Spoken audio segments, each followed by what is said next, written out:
3 points, 2 drivers, 1 race. It's a pleasure to welcome you to the final race of this 2011 NASCAR Sprint Cup Series season. ESPN proudly represents Championship Sunday, the Ford 400 at Homestead Miami Speedway. Let's get it started. Ladies and gentlemen, please rise and remove your hats as the Homestead Air Reserve Base 482nd Fighter Wing Color Guard present our nation's colors. Remain standing as Pastor Scott Clonch of Calvary Chapel Kendall offers today's invocation. Let's pray. Father, we thank you that you have created us for life, liberty, and the pursuit of happiness. And we are happy to be here in Homestead to watch these racers chase the championship. And God, we pray thanking you for the liberty you have given us. And we know that we live in the land of the free because of the brave men and women who serve and sacrifice around the world. And so God, we thank you for life and for the fact that you so loved the world that you gave your only Son, that whoever believes in him would not perish but have eternal life. And we pray in Jesus' name, amen. To honor America and our troops, place your right hand over your heart as American Idol finalist and Interscope recording artist Pia Toscano performs our national anthem. Oh, say, can you see by the dawn's early light what so proudly we hailed at the twilight's last gleaming, whose broad stripes and bright stars through the perilous fight o'er the ramparts we watched were so gallantly streaming, and the rocket's red glare them was bursting in air, yet it proved through the night that our flag was still there. Oh, say does that star-spangled banner yet wave over the land of the free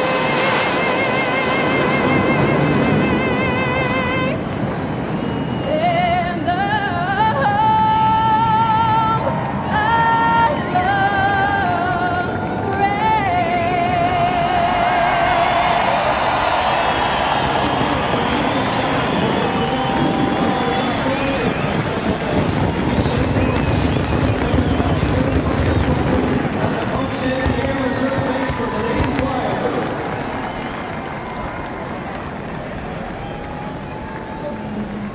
When we come back, the final 400 miles of this season and the only 400 that count for Tony Stewart and Carl Edwards. Who is it gonna be? We'll find out next. Join Goodyear and NASCAR in saluting America's armed forces and give back by helping support our troops. Visit Goodyear.com/support our troops to learn more. Goodyear, the official tire of NASCAR. And for you race fans, check out NASCAR.com/RaceBuddy to watch live coverage from Homestead Miami Speedway. Follow your favorite drivers for free with 8 live camera views. Homestead Miami Speedway calls itself the championship track, and already this weekend, 2 titles have been handed out, one to Austin Dillon in the Truck Series, and one to Ricky Stenhouse Jr. in the Nationwide Series. Today, Alan Bastrick and the Buys, we will hand out title number 3.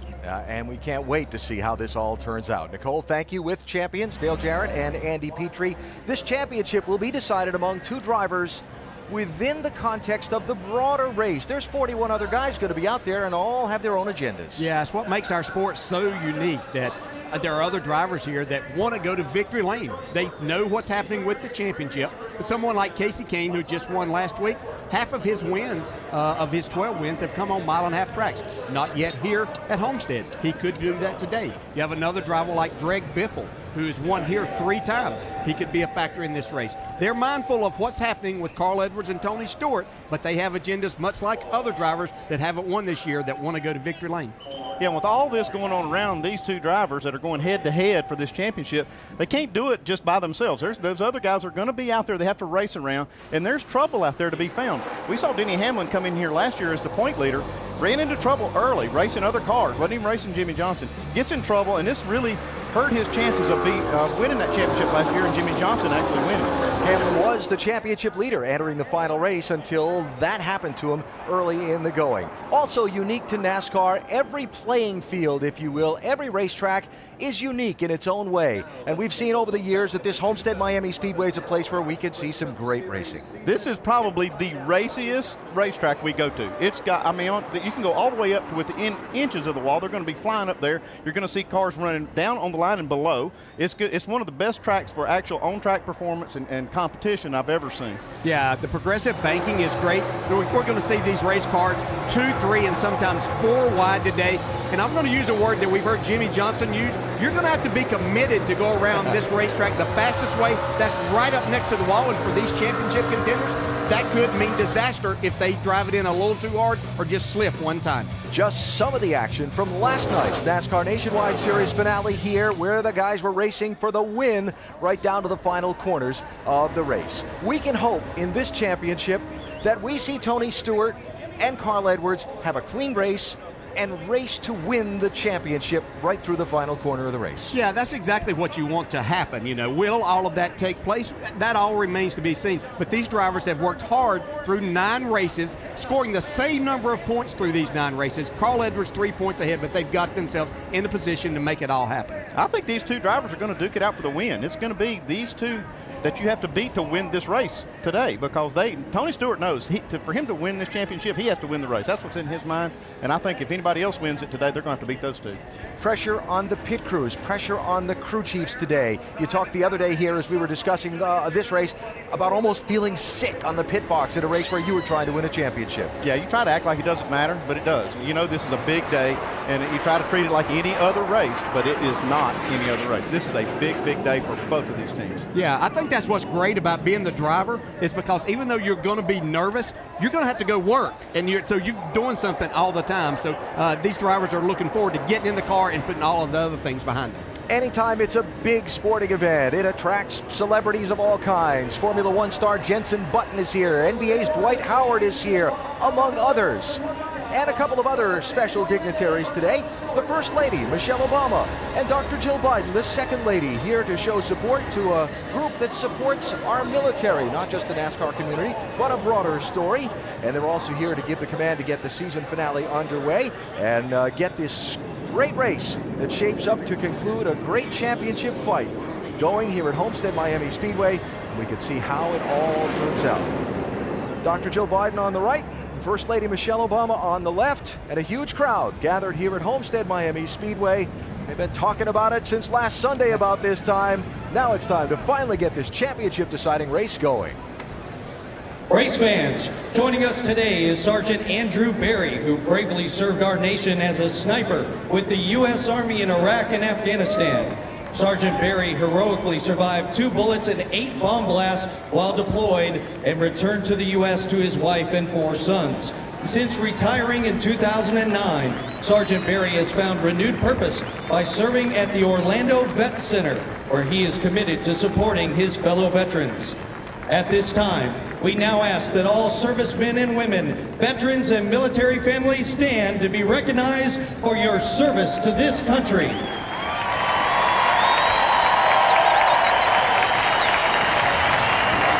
And now, please welcome our Grand Marshals, Sergeant Andrew Berry and family, First Lady of the United States, Michelle Obama, and Dr. Jill Biden, as they deliver the most famous words in motorsports.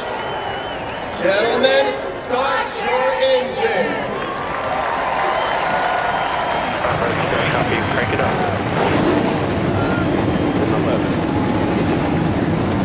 We're on it there.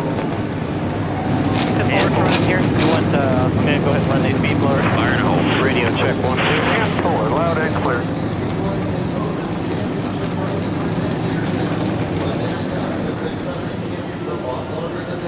And there's the scene on the pit lane at Homestead Miami Speedway. Finally time to get down to work for these drivers and these teams, and time to determine, after 10 months of racing, who the 2011 NASCAR Sprint Cup Series champion will be.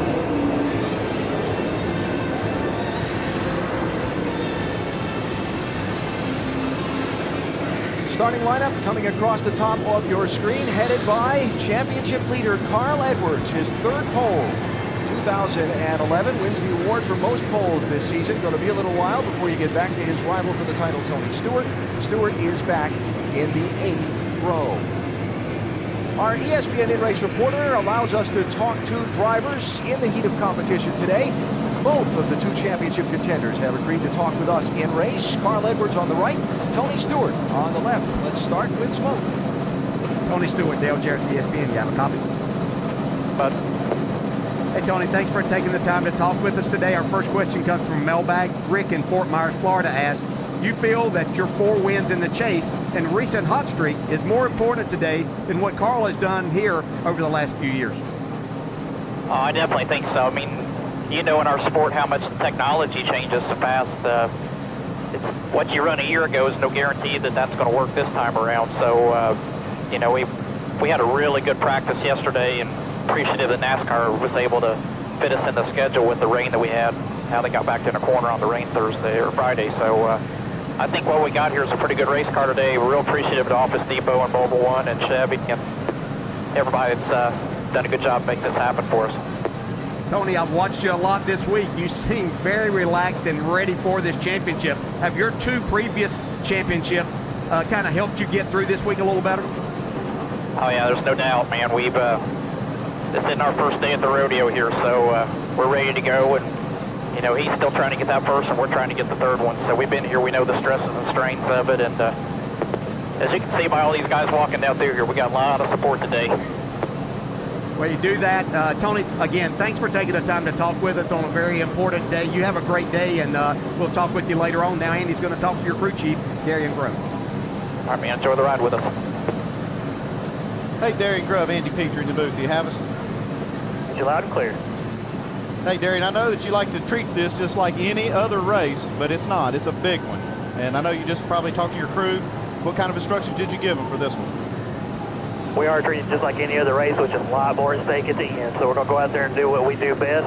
Office Depot Mobile One team's going to take this car to the front, win this race. It doesn't matter what anybody else does. Have a little fun today. You guys look like you got a lot of confidence, Darian, and good luck today. Thanks for talking to us. Thanks for having us. Tony Stewart, Darian Grubb, and their team going to look to see if they can overcome Carl Edwards and his team for the championship. Carl's our other race reporter today, Dale. Carl Edwards, Dale Jarrett. You have a copy? Gotcha, Dale. All right, Carl, thanks for taking the time to talk with us today. And our first question comes from our mailbag, and Ronnie in Vero Beach, Florida asks, regardless of the current point standings, do you feel like you have an advantage over Tony today based on your recent history at this track?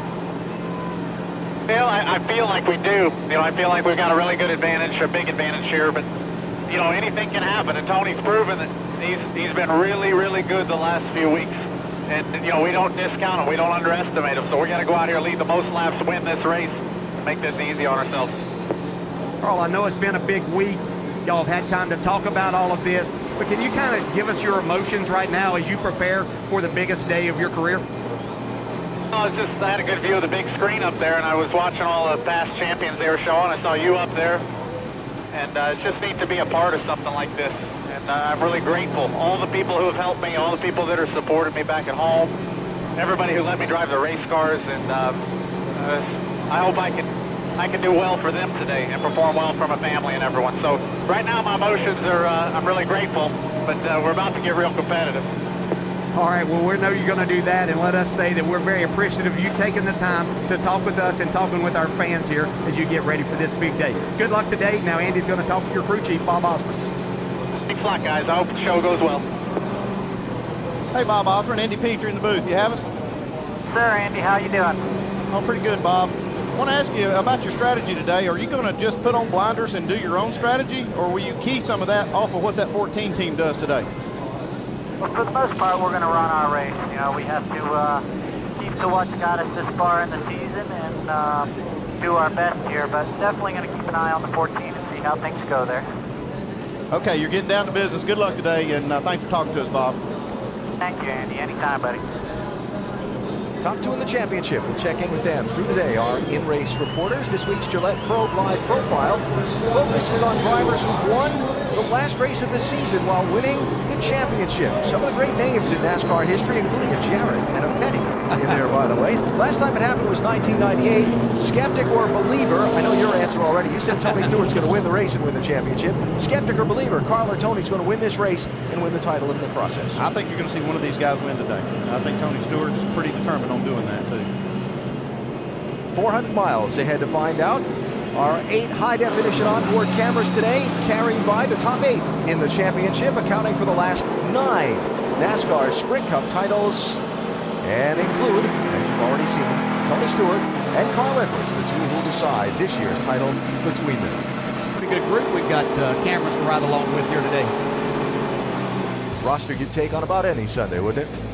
The parade and pace laps have just begun. A quick break and back for the start of the season-ending Ford 400 in a minute. Beautiful day in South Florida at the Homestead Miami Speedway, where the Ford 400 is about to get underway to determine who will be the NASCAR Sprint Cup champion for this season. Let's talk about the 2 championship contenders one final time before the green flag waves. To pit road and Vince Welch. Alan, before this chase began, Tony Stewart said his team was not championship caliber. Well, you look back on it now, and it seems like one of the all-time great motivational tactics. But crew chief Darian Grubb says this is still the same team that it was before. They've not worked any harder, dug any deeper. The only thing that's changed has been their luck. So now here they are on the verge of defying the odds and winning the title. And Stewart says, I can finish 43rd today and still end up second in points. I have nothing to lose, and I will lay it all on the line to win. Jamie Little? The championship for Carl Edwards and the 99 team can be won or lost right here on pit road. 18 members of his team are right here. They are fired up, yet focused on the task at hand. Every one of them, from the car chief to the tire changer, will have a hand in today's outcome. They qualified on pole, they have the #1 pit box, and the crew chief told me that is the perfect scenario. Alan Bestwick? Jamie, thanks. Eyes and ears everywhere on this Ford 400 today, including listening to Tony Stewart's radio. Well, boys, I don't think any of us thought we were going to be in this spot, but here's the thing. I want to get D his first. I want to get Gene his first. I want to get you guys your first. And call me a little bit greedy, but hell with it. I want 3 of them. Let's just go do what we've been doing all year. This ain't no different than the first 9 that we did to get us here. Just knock it off all day long. We'll get it down out here for you. Gotta love that. Gotta love it. He's a confident man. Tony Stewart sitting 15th on the starting grid. His rival for the title, Carl Edwards, is on pole position. 43 drivers in this field to race 400 miles, 267 laps around this 1.5-mile track. For 41 of them, nothing at stake today but going to victory lane and the race win. For 2, a head-to-head fight in the final race of the season for the championship. The Ford 400 is underway.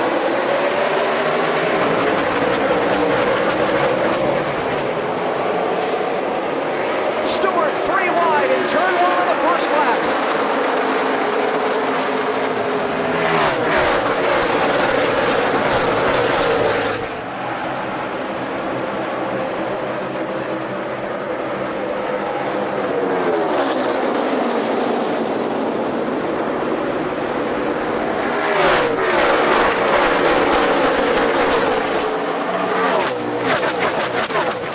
Edwards leads lap 1. That's 1 bonus point toward the championship. NASCAR awarding 1 point to any driver that leads a lap and 1 point to the driver that leads the most laps on the day. Martin Truex didn't make it easy on him, though, in getting that first lap led. He was hung with him right through turns 3 and 4. Side by side for third. Matt Kenseth in the 17. Kurt Busch in the 22. That's Jeff Gordon in the 24 going for a slide. Not taking long. The one thing about this track, it doesn't have a lot of grip, so you're going to see a lot of sliding around, even right off the bat with good tires. You can see right there, Jeff Gordon kind of doing a slide job through there. Brad Keselowski in the 2, working on Jeff for 5th position. See Dale Earnhardt Jr. in that mix. He was extremely fast. 22 car smoking and slow off the pace. That was from third place. Guys, get ready. We got to go to the garage. Transmission's out of the car. Get it back there, guys. Wow. Yeah, he's in a real vulnerable spot right there with all the cars coming. Sounded like it was a transmission, possibly. Just hope that there's no fluids coming out of that. He had to ride around right up in the groove in 3 and 4. NASCAR has spotters stationed all around the racetrack, no doubt looking and checking. There's a drive shaft broke, but there's nothing with the gearbox. That's Kurt as he turns back into the garage. Yeah, the transmission holds about 2 quarts of fluid, so that smoke we see could be fluid on the track. We don't see a caution, though. So there's the lead, Carl Edwards. Single file back through. Casey Kane in the Ford. Didn't I hear a couple people pick him to win this race just a little bit ago? Wouldn't surprise any of us that he were able to do that. He's been extremely fast throughout this chase. Yeah, he was doing hospitality up here by our booth, and I talked to him just before the race. He said he had a really good car and had a chance of making it 2 in a row. I was pointing out that 88 car, Dale Earnhardt Jr., extremely fast. Yesterday in practice, he was very happy with this race car on the march early. And Junior showing that he liked that high line around this racetrack. Not familiar with Homestead Miami Speedway or forgotten since last year. Progressive banking. More banking in the high lane than there is in the middle lane than there is in the low lane. And Junior is all the way up by the wall in practice. See Tony Stewart just now coming into the picture behind Greg Biffle. Stewart's up to 10th spot now. Remember, he started 15th. Listen to Tony and them. They were extremely happy as their car in practice got more laps on the tires. They felt like that their car was as good as anybody here after about 15 laps. How about going 3 wide in turn 1 on lap 1 of a race you got a championship at stake? He said he wasn't going to hold back any, and he proved that right from the drop of the green flag. One of the great stories of the season on the move in that 2 car, Brad Keselowski. Came out of nowhere to put himself in championship contention over the fall. They're trying to take that spot away from Matt Kenseth, who probably has run as well as anybody at every chase race. Certainly doesn't have the finishes to show it, though. I talked to Max crew chief Jimmy Fennig this morning down in the garage. He said they changed about everything you could change on that race car. They were not happy with it after the final practices earlier in the week. Now, there is a chance of an isolated shower in the forecast for today. 20%, but on the radar, there are a couple out there. And the Speedway has been peppered with rain at times throughout the weekend. In fact, the roadways were wet when we got here this morning. We are in South Florida, surrounded by water here. Yeah. Might be raining across the street and be dry here. 39, Ryan Newman. 33, Clint Boyer for 11th and 12th spot. Newman, someone who thought he would contend for the championship when this chase started and just didn't go his way right from the start. Boyer making his last drive for the man who brought him to the NASCAR Sprint Cup Series, Richard Childress. Boyer moving on to Michael Waltrip Racing after today. Moving up and moving back. Junior moving forward in that 88. Well, it looks like that maybe Matt Kenseth is still going to have to make some adjustments with these changes they've made in this race car.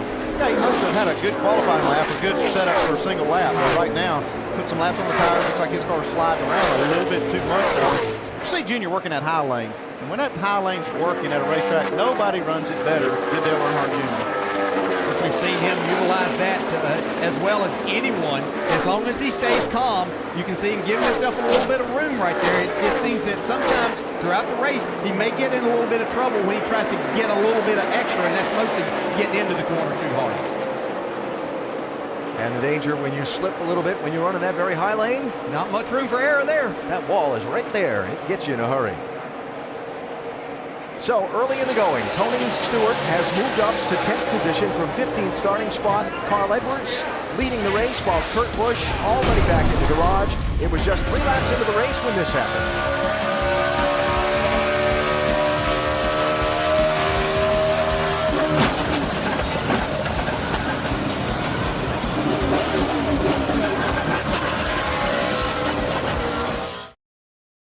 Race fans, check out NASCAR.com/RaceBuddy to watch coverage live from Homestead, Miami. Follow your favorite drivers for free with 8 live camera views. That live camera view tells you why we're under caution. Rain at the Homestead Miami Speedway. The leaders are on pit road, 14 laps into the race. Carl Edwards, the race leader, brings him down. Most everybody's in. Vince? Tony Stewart is in. He says it's a little tight in the center on both ends, a little free on exit of 2. It's just a 2-tire change and a chassis adjustment for Stewart. Jamie? And the same for the 99, going to be 2 tires down and away. Quick stop, you see all the raindrops there on the jib camera. Race off, Carl Edwards gets it. Yep, going to see just right side tires for about all the leaders there. Yeah, just a few laps, 14 laps. Left side's probably look good. Just get 2 tires, maintain that track position, what they're after here. See, Harvick's team did a good job of gaining him 7 spots there. Yes, sir. I think some of these teams might have would have looked at just fuel, but in talking to some of the drivers that were in the Nationwide race yesterday, when they got just fuel and left those tires on, they had their hands full with the race car. So I think that's why they took the extra time to put the 2 tires on. All right, so while we're under caution, you saw the First Lady, Michelle Obama, and Dr. Joe Biden earlier giving the command to start engines. They are here watching the race today, and just a little while before they perform the Grand Marshal's duties, our Dave Burns had a chance to speak with both. First and second ladies, Michelle Obama and Dr. Jill Biden, are at their first NASCAR race this weekend. Welcome, ladies. Nice to have you here. Ms. Obama, I want to start with you. Tell us about the Joining Forces initiative that brought you here to Homestead Miami Speedway today. Well, Jill and I, because of our respect and love of our troops and their families, we're trying to rally the country to show support for these families who are serving right alongside of the men and women in uniform. We want to make sure that these families know that America has their back. So we've been working with the business community, with a number of sports leagues, with individuals, everyone stepping up in ways big and small. And we're asking America to find ways to continue to show appreciation. So NASCAR has done a phenomenal job, and we're just grateful to them for all the work that they've done, not just today, but every day. So we're very excited to be here. Very good. Dr. Biden, I know your stepson Bo was deployed a few years back to Iraq. You kind of understand what these families are going through. What message do you typically bring to them? Well, our son Bo was deployed for a year, and I just want all Americans to know what it's like for a family of a deployed service member. And so I just ask all families to commit to an act of kindness for a service member's family. An act of kindness, how else does the average person get involved typically? Well, you can do anything. As we say, go to your strength. I mean, I know when my son was deployed and we had a major snowstorm, that somebody in the neighborhood went and plowed their driveway. So it's just something little, something small to say, hey, we appreciate you and what you're doing. So, Ms. Obama, this is your first NASCAR race. Do you like the sound of loud engines and you like the smell of burning rubber? What are you anticipating about NASCAR today? It's awesome. Well, Carl just showed us his car. I mean, amazing piece of technology. It's just fascinating to learn all the ins and outs of the race.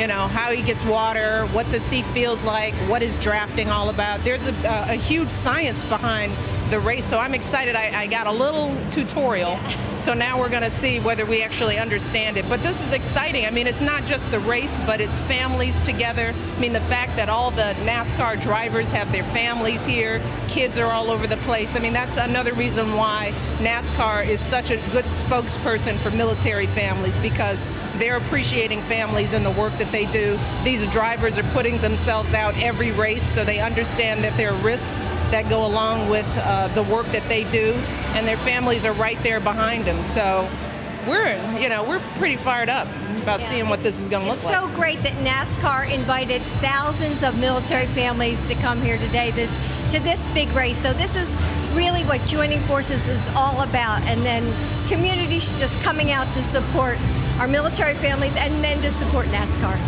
So you both are aware that this is a very close championship. Today is the last race. Tony Stewart will win or Carl Edwards will win. Mrs. Obama, I got to ask you, Carl, you spent some time with him today. He's on the President's Council for Fitness, Sports, and Nutrition. Tony drives a Chevrolet. So where are your loyalties going to lie today? Oh boy, well, Carl is terrific. Love him, one of my favorite people. He's doing great things. I'm going to stay neutral on this one. I think I want them all to be safe. That's first and foremost, and we just expect an exciting race. So I'm staying neutral. Right down the middle. Dr. Biden, any thought on that? No, we agreed we're staying neutral on this because everybody's supporting military families here today, and that's what matters to us. As will we at ESPN. We'll bring them the neutral coverage today, see who wins. Hey, thank you for being here. We're very happy to have you and honored to talk to you. Folks, if you want to learn more about joining forces, don't forget you can log on to whitehouse.gov and see how you can help and support our troops. Dave, thanks. That earlier, and now live, Tony Stewart on pit lane early, Vince. You see the 14 team of Tony Stewart feverishly working on the front of their car. Stewart has hit something and it has put a big hole in the front of the grille, although Tony indicated he did not recall hitting anything at all, said he didn't feel as though he had hit any debris, but there's a hole about twice the size of a man's fist there in the front. So they're replacing the fencing part of the grille, which they also have to double check and make sure there's no debris inside the grille area as well. Now you see the replacement area, the area that they're going to replace, and now the fenced, the grill area that's being used to substitute and replace. They've also got to make sure that they get the tape on the new grill just as the previous tape was addressed, so they make sure that aerodynamically they have the same handling car as well. So certainly an issue that Darian Grubb and company, Tony Stewart obviously included, did not expect to have to be dealing with in the early stages of this championship run. All right, check your water pressure there, bud. Got 10 pounds. Okay, 10-4. We got a big hole in the center of the grill. The grill screen's all punched out of it. We got the boys to go ahead and start working everything up. We'll get it all ready there. Do not come in until we tell you we're ready to. 10-4. I have no idea what that would have been from. I didn't see it the lap before, so I'm not sure when it happened. It's probably from that 22 car's transmission failure. When that thing exploded like that, there's a lot of parts and pieces that can come out of that thing. More than likely, that's a piece of an ear that went through that grill. And if they're lucky, they didn't get to the radiator. I'm not going to do tires until we get one to go, so don't worry about tires. Just get your pressure set. Let's get this thing fixed. I don't want to drive over the screws. Yeah, the fact that they do have water pressure means that it did not puncture the radiator. That's good news. They want to go ahead and take advantage of this long caution to get this thing fixed. Yeah, and probably going to be a few laps under the caution for this little rain shower to just evaporate on the warm Florida day now that it's stopped raining. Yeah, jet drivers out too. Yeah. And, well, he's unlucky that he had it to happen, but fortunate that the rain showers came where they have time to work on this, maybe get it repaired and be as good as new. So the 14 team providing some early intrigue in the championship. They're going to show the drivers 2 to go, see what their reaction is. We'll take a quick break in the Ford 400 and come back for the restart. Homestead Miami Speedway, the Ford 400 wrapping up the first caution, which came out for a brief rain shower that peppered the racetrack. The leaders have all pitted.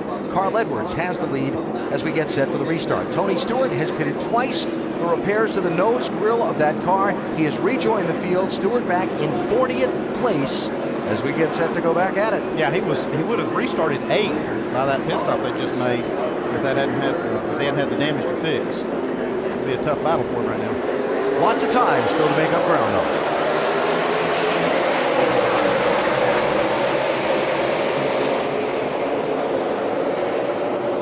That's Ryan Newman, 3 deep on the bottom, turn 1.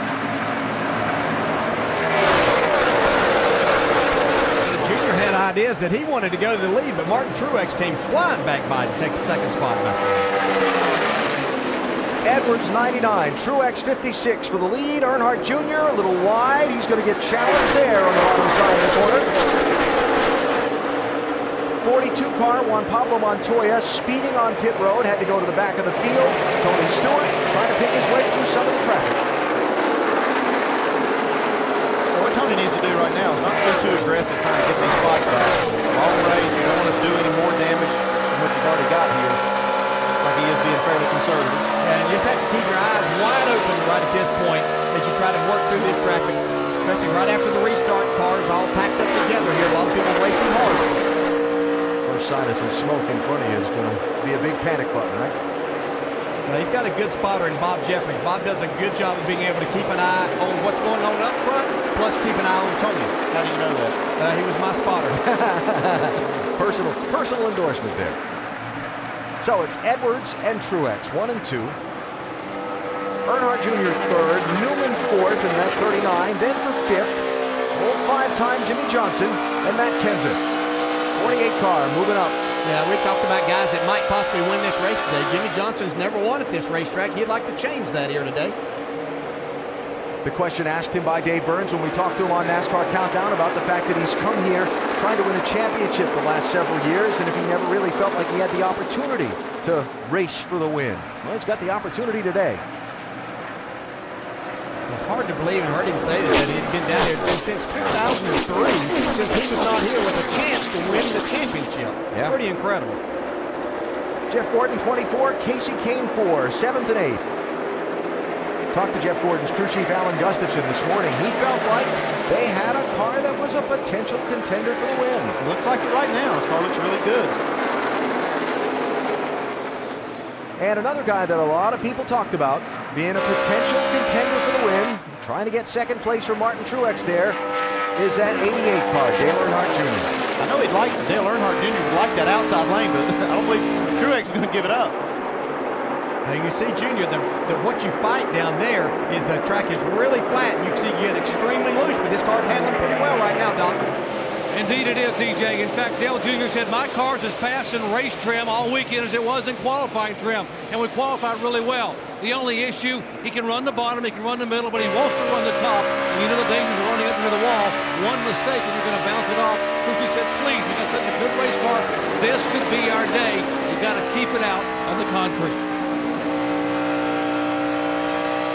So Junior settled in third. Behind him for fourth now, Jimmy Johnson, 48. Trying to move around Ryan Newman in the 39. Let me just mention while Jeff Gordon's in the picture just behind these guys, 24. Gordon was one of 3 guys who were in the top 10 before the pit stop, where we saw most everybody take just right side tires, that took 4 tires on the pit stop and gave up some track position, but are trying to make it up on the extra fresh rubber here. Yeah, that could really pay off after you get about 20 to 25 laps on these tires. If we get a full fuel run, we can see this really work to their advantage. Yeah, especially now that he's already in the top 5. Gordon restarted 11th. You see him there running in 5th. Greg Biffle, one of the other guys, and Keselowski there, 16 and 2. That took 4 tires on the restart. Biffle was 9th. Keselowski was 3rd. Gave up the track position. Now trying to dig it back. Biffle, a former winner here, won 3 races in a row at this racetrack. Brad Keselowski in that 2 car ran extremely well at Texas up on the high line. Really couldn't run the bottom, so this has to really suit his style here. Yeah, and I like his crew chief, Paul Wolf. He's always looking at these races strategy-wise for the end of the race. Even this early, he's thinking about positioning themselves for the end of the race, and I think maybe that's why he took 2 tires now. He's planning ahead. I mean, 4 tires, sorry. Jeff Gordon, 24, trying to get 4th spot from Ryan Newman, 39. Yeah, that's just a really difficult task, and we'll see this all day and into the evening. Faster race car, if somebody takes that high line away from you, trying to pass in the middle or the bottom is extremely difficult. It really is fascinating. After they rebuilt this track for the 2003 races, this track was pancake flat. And at first it was a smaller replica of Indy, a 4-cornered racetrack. Then they redesigned it to be a flat oval track. Then they added the progressive banking. And it's a fascinating place to watch a race now. And that's how you make a pass. That's an experienced driver right there. Jeff Gordon, he followed Ryan Newman into the corner that time. Probably made Ryan a little bit loose, turned his car down below him, and beat him down the straightaway then. And he didn't go way down to the bottom. He stayed right up there next to Ryan and kind of took a little bit of that aerodynamic advantage that he had away. Carl Edwards leading. Tony Stewart, remember, restarted in 40th position. He's up to 25th. And digging hard. Yeah, he's carving his way through this, but he's had to work hard to make it all happen. Just joining us, Stewart had a hole punched in the grill opening on the bottom of that car somewhere in the opening run of the race. They made 2 pit stops under the caution and went from 8th all the way back to 40th, making repairs. One of the things I would be worried about in this case, looks like the car's fine at this point, but I would be worried about maybe some internal damage to the ductwork that would change the airflow to the radiator. And and you see how they've got the opening. Looks like it's about as good as it was to start the race. What are they saying about the car now, Ben? Well, Andy, they just took that new grille screen and placed it over the top of the damaged one. They say it did not damage the radiator. The water temperatures are good. In fact, Tony says the car is fast, and he added, they're going to feel really bad when we come back from this to win it, so his confidence isn't damaged either. They're going to feel like after we kick their ass after this. How about that? Stewart has been using his fast car to get this ground made up. He's also, well, let's just say, used the bumper when he's needed to try and dig his way up through some of the traffic here at Homestead.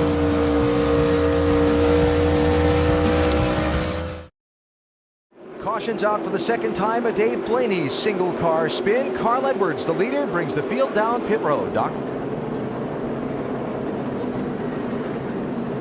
Left upper part of your screen, Dale Earnhardt Jr. back on pit road, 4 tires and fuel. Car really, really good. Just a little bit free on entry. Track changing very drastically. A lot of changes here with the sun out. Dave. Jimmie Johnson running 6th. That ton of grip the first few laps, then it goes loose. Wedge and track bar adjustment for the second time today. 4 tires. Vince? Casey Kane, upper right-hand side of your screen, loose on entry, 4 tires, air pressure, and a chassis adjustment. Jamie. Carl Edwards in the 99, little tight in the middle, little loose off. 4 tires this time. They took 2 last time, and they made a track bar adjustment. Vince? Tony Stewart, they're going to put a little more grill on the, a little more tape on the grill, trying to make sure it gets in the right position. They made a 4-tire change for Tony Stewart. You see, taking a little extra time to make sure they get that grill just right. In fact, a little front fender damage where Tony had made some contact earlier in the race, Alan. All right, Vince, thanks. So Stewart made up ground after starting at the back of the pack on the last restart, giving all that ground back up again for repairs. Here's what brought out the caution. Trouble in turn 4. It's Dave Blaney in the 35 car. Well, no harm, no foul.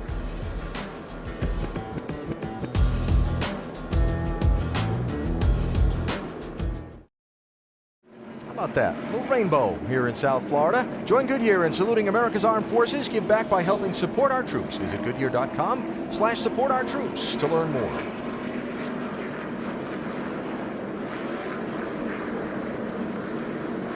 Getting ready to go back green from the second caution here at Homestead Miami Speedway. Carl Edwards slipped a little bit in the running order on this pit stop, pun intended. Watch the rear tire changer.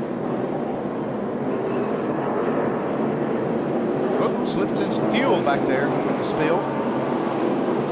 I've been a rear tire changer before, and I'll tell you, that's not fun. Easy to have, easy to do. It made a nice recovery, though. He did. Leader is Juan Pablo Montoya. Did not pit under this caution. Remember, had a penalty last time. We're going to regain some track position in that 42.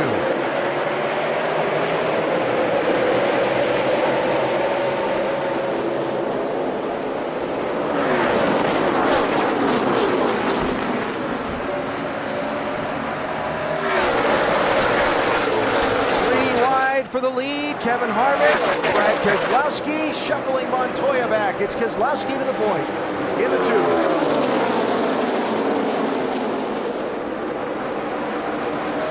Here's Edwards. He's going to move through back to 3rd after losing a couple of spots on that pit stop. Brian Vickers up in there making that high line work for him, trying to go forward. Here comes Gordon to the inside.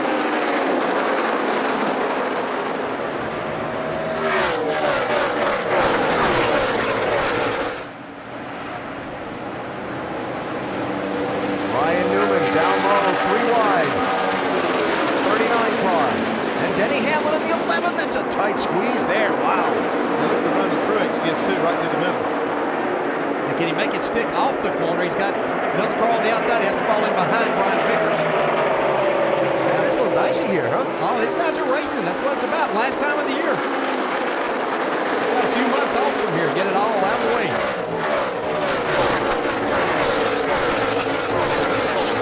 Montoya really struggling out there on those older tires. Yeah, tires at this racetrack will fall off and lose a lot of speed in the opening 10 laps that you're running. Tires are going to be very important for these restarts. I heard a lot of drivers this weekend as it started saying this track had lost a lot of grip. and the cars are sliding around. And when it does that, it makes tires real important. It's been 3 years since I was on it. It didn't have much then, so I can't imagine what it's like now. I was just going to say, we put a coat of pavement on you and leave you in the South Florida sun for the summer, and you'll lose a little grip too. Tony Stewart trying to make up some ground. 40th to 25th before the pit stop. Went back to 30th for the restart. Now's up to 27th and trying to get a little more. Oh, got a little trouble off forward. It's like Trevor Bayne got in the wall right in front of Tony. 21 car. Oh, wow. Yeah, that was a close call. Trevor Bayne slipped up into the wall right in front of Tony. Edwards and Harvick, that's for second spot. Sorry, Andy. A lot going on all at once here. Hard to keep up. Let me catch up on a couple things. Some guys made 2 tire stops under that caution. Brad Keselowski, Kevin Harvick, Mark Martin got rights only to get some track position. You saw the problem with Edwards and the tire changer just having that slip. Edwards does have those 4 tires, but you can see even with that how difficult it is to get any grip down on the bottom part of the racetrack. Just can't carry that exit speed that you need. You need the whole track, and if you're trying to pass a car, obviously that makes it difficult to do. You can make time if you run that bottom line, if you've got the whole track to work with, getting into the corner and coming off of the corner, so you can go all the way back up to the wall. But if you're racing somebody, you don't have that. Yeah, you have to be extremely careful being down there too much because you are having to put more wheel in in turning the car, so you're going to abuse your tires a little bit more, and so therefore at the end of a run you may fall off quite a bit. Jimmy Johnson, 48. Trying to get around Ryan Vickers in the 83 and the 11th of Denny Hamlin. That's 10th, 11th, and 12th you're looking at there. A little over 50 miles into the final race of the NASCAR Sprint Cup season, the Ford 400, Homestead Miami Speedway in South Florida. Story of this race so far, Tony Stewart, one of the 2 contending for the championship with some grill damage early that sent him from up by the top 10 all the way to the back of the pack. Now twice. Stewart's car seems to be behaving just fine though, and he's picking his way back forward in 23rd position. There you see the Band-Aids all over that 14. Yeah, they worked on it hard and got it running good, and I think that as we watch these guys battle up front more, that's 2nd, 3rd, and 4th that we have right there. But I think it's important that we point out that Tony's not too worried about Carl Edwards leading the most laps here today. As long as Tony can get to the front and win this race, then it doesn't matter. They would tie in points, but Tony has the tiebreaker by the most wins. Edwards gets through to second. Bump, bump, bump on the right side of the screen there from Kevin Harvick.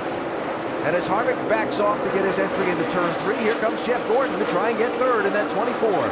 After he gave Carl Edwards a little calling card there with a little bump getting into turn 3. And look at Stewart, left side of the screen. Well, he's using all the racetrack to make these passes. That is fun. Stewart around Marcus Ambrose in the 9. Stewart up to the 19th now. That's 4 cars in the last lap he passed. Well, you know, I think one thing, Tony Stewart, and not that Carl Edwards doesn't either, commands a lot of respect out here because of the way that he races. And you heard him back a few weeks ago say, if they've been playing nice all year, they're going to cash some tickets here, and that means he's calling in some favors. And I think that's how he's able to make some of these spots up, and people are just giving him a little racing. Besides the fact he's pretty good. Yeah. We talked about Trevor Bayne slapping the wall off turn 4 a little bit ago in the Wood Brothers 21. Watch how close Tony Stewart came to Bayne. Right there, he gets in the wall and it really breaks the momentum of Trevor Bayne's car. Right here, he gets kind of squeezed almost into the backup. Clear.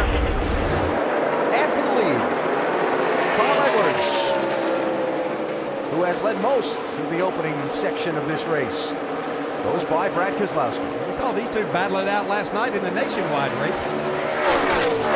Keselowski right on top of that one. Well, so far, what we thought would be a really interesting Ford 400 has sure started out that way. Edwards back to the point.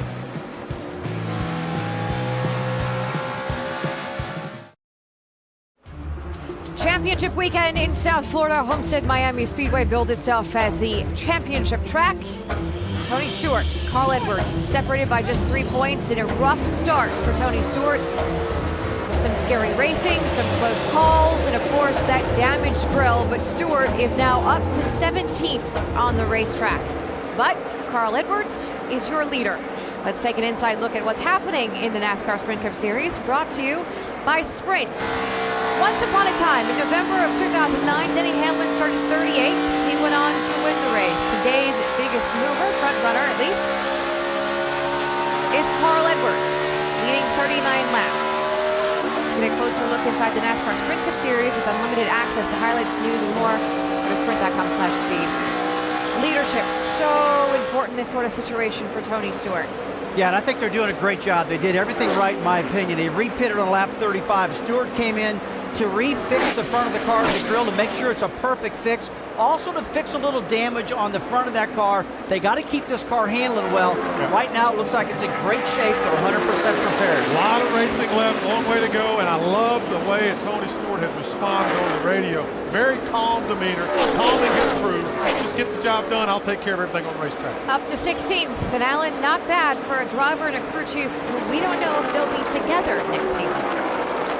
Very fascinating speculation going on around this 14 team about the future after today. They've all naturally declined to talk about it, just like a baseball manager in the throes of the last games of the season isn't going to talk about his future. We'll see what happens with Darian Grubb going forward. But Tony Stewart is going forward. You know, Stewart has really made this championship fun. He and Carl Edwards both by going up there and racing head-to-head for wins these last couple of weeks, right? Even with all the talk going on. Now here's another determined drive from the back. We've seen Carl Edwards recover from misfortune 3 times in this chase. And Stewart appearing to be in fine shape to do that again today. Vince, he just passed Kyle Busch. He's up to 14th. Well, the one thing Darian Grubb was certain of today when I talked to him before the race is that they had a car that would be very good on the long run. And I said, what makes you so confident that you've got a car that's race winnable? Because he said, we definitely have a winning car. He said, I can free it up or I can tighten it up, and either way I go, we don't lose speed. He said, I think that's the best kind of car to have, especially when you're expecting a track to change when the sun goes down and the track temperature cools. As far as his future, Darian admitted there's a lot of uncertainty, but there's no shortage of options for me outside of Stewart Haas. And the big drive down into turn 3 for Tony to go by A.J. Allmendinger for 13th spot. Well, it's really impressive with all the cars that he's had to pass here, and as he moves closer to the front, and that's to take over the 13th spot, this becomes more difficult because these are your faster cars that Tony keeps picking them off. He is getting a lot of respect out there, though. I saw Kyle Busch basically move over and let him go. See A.J. Allmendinger give him the spot. And these cars are not just slowing down and letting Tony go. Tony's catching them. They're just moving over when he gets there to let him go so they don't impede his progress. Now, a lot of attention on Tony Stewart from us in the first part of the race. He's been the story with those troubles and going back twice, right? But here's Carl Edwards out front, to use the saying, doing what he has to do. He's led the most laps so far, and Jamie, he's out in front of this race. He's where he wants to be, Alan, in the car. So far, so good. He's saying he's a little bit loose and a little bit tight, but he's also thinking about what's above the racetrack. There's a storm rolling north of us, bud. Tiny little speckles in our area, but nothing substantial. The storm is north. That's why you're seeing all those clouds. And Carl loves a hot and slick racetrack, and that's exactly what it is right now. He's also asking his team, where is the 24 running? And they're telling him identical line and telling him where the 24 is gaining on him. So you see Carl Edwards on the left-hand side, keeps glancing up there and looking at his mirror to watch where the 24 is running. Jamie, thanks. Meteorologist Bob Osborne from the top of the pit box. There's another issue out there. The 9 car is actually on 7 cylinders. That's a Roush Fenway engine. I don't know what's going on with his, but that always would make me nervous. Vince? Well, Andy, Marcos Ambrose radioed in, says, I think the motor's laying down. I switched batteries, but still to no avail. So certainly keep an eye on the 9. Not good news early on. Marcos Ambrose, his 2011 season, remembered for that long, elusive NASCAR Sprint Cup win that came on the road course at Watkins Glen. He's had a lot of other good runs, too. You have to think that maybe Doug Yates is trying some things in that 9 and maybe the 43, and some others that don't have a chance at this championship today, obviously, that they would be getting some things ready for next year. It still makes me nervous. That's one of the engines out of the same shop that I'm getting them from. It'll make me nervous when you see one lay down. Remember Kevin Harvick, 29. They took just right side tires on the pit stop at lap 35 for some track position. He is slipping back. He's racing here for 8th place with Jimmy Johnson in the 48. He was up there racing with Carl Edwards for 2nd a little while ago. He's one of those that took 2 tires on that last pit stop. Yeah, I'm just not sure that's going to be something that's going to work a whole lot here today. It may possibly, as we get to the time, sometime after 5:30 when the sun's going to set, maybe a little bit better, but I just don't see it working too well in these Cup cars that have 200 more horsepower than what the Nationwide cars had yesterday. Boy, here's Jimmy working that throttle. Spent a lot of time doing that at this racetrack. What makes people like Carl Edwards and Tony Stewart so good here. Yeah, they've already slowed down about a second and a half or so from what they could run on new tires. So you can see just how much they would have to be pedaling right now. Whoa, whoa, whoa. That makes me nervous to see somebody driving like that through turn 4. Progressive banking at Homestead Miami Speedway, showing what it allows cars to do. Multiple lanes of racing. Jimmy Johnson working on Kevin Harvick, trying to get that 8th spot away from him. And he'll try and try and try again and see if he can finally succeed. Carl Edwards out in front, about a quarter of the way into the Ford 400 at Homestead Miami Speedway.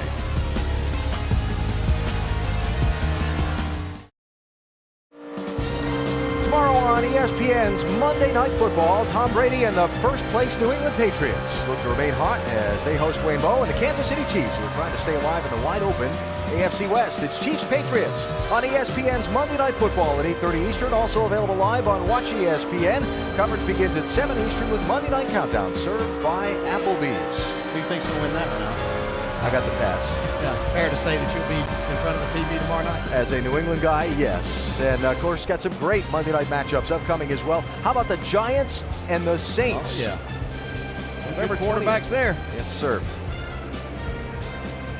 Eli Manning and Drew Brees.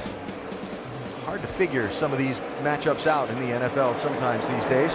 Not hard to figure out this matchup. Carl Edwards leading the race. Tony Stewart recovering from early trouble.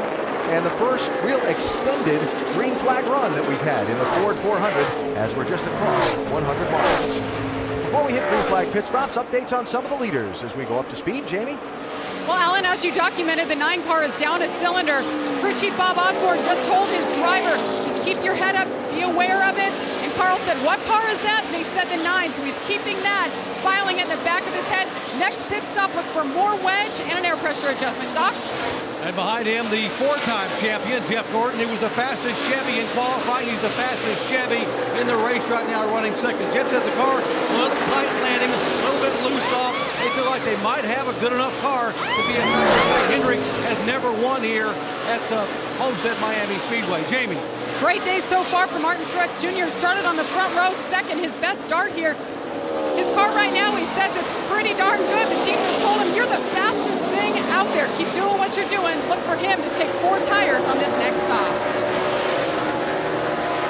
Behind him, the 88 car, Dale Earnhardt Jr., 8-time most popular driver. And folks, he thinks they got a great shot to get the victory lane today.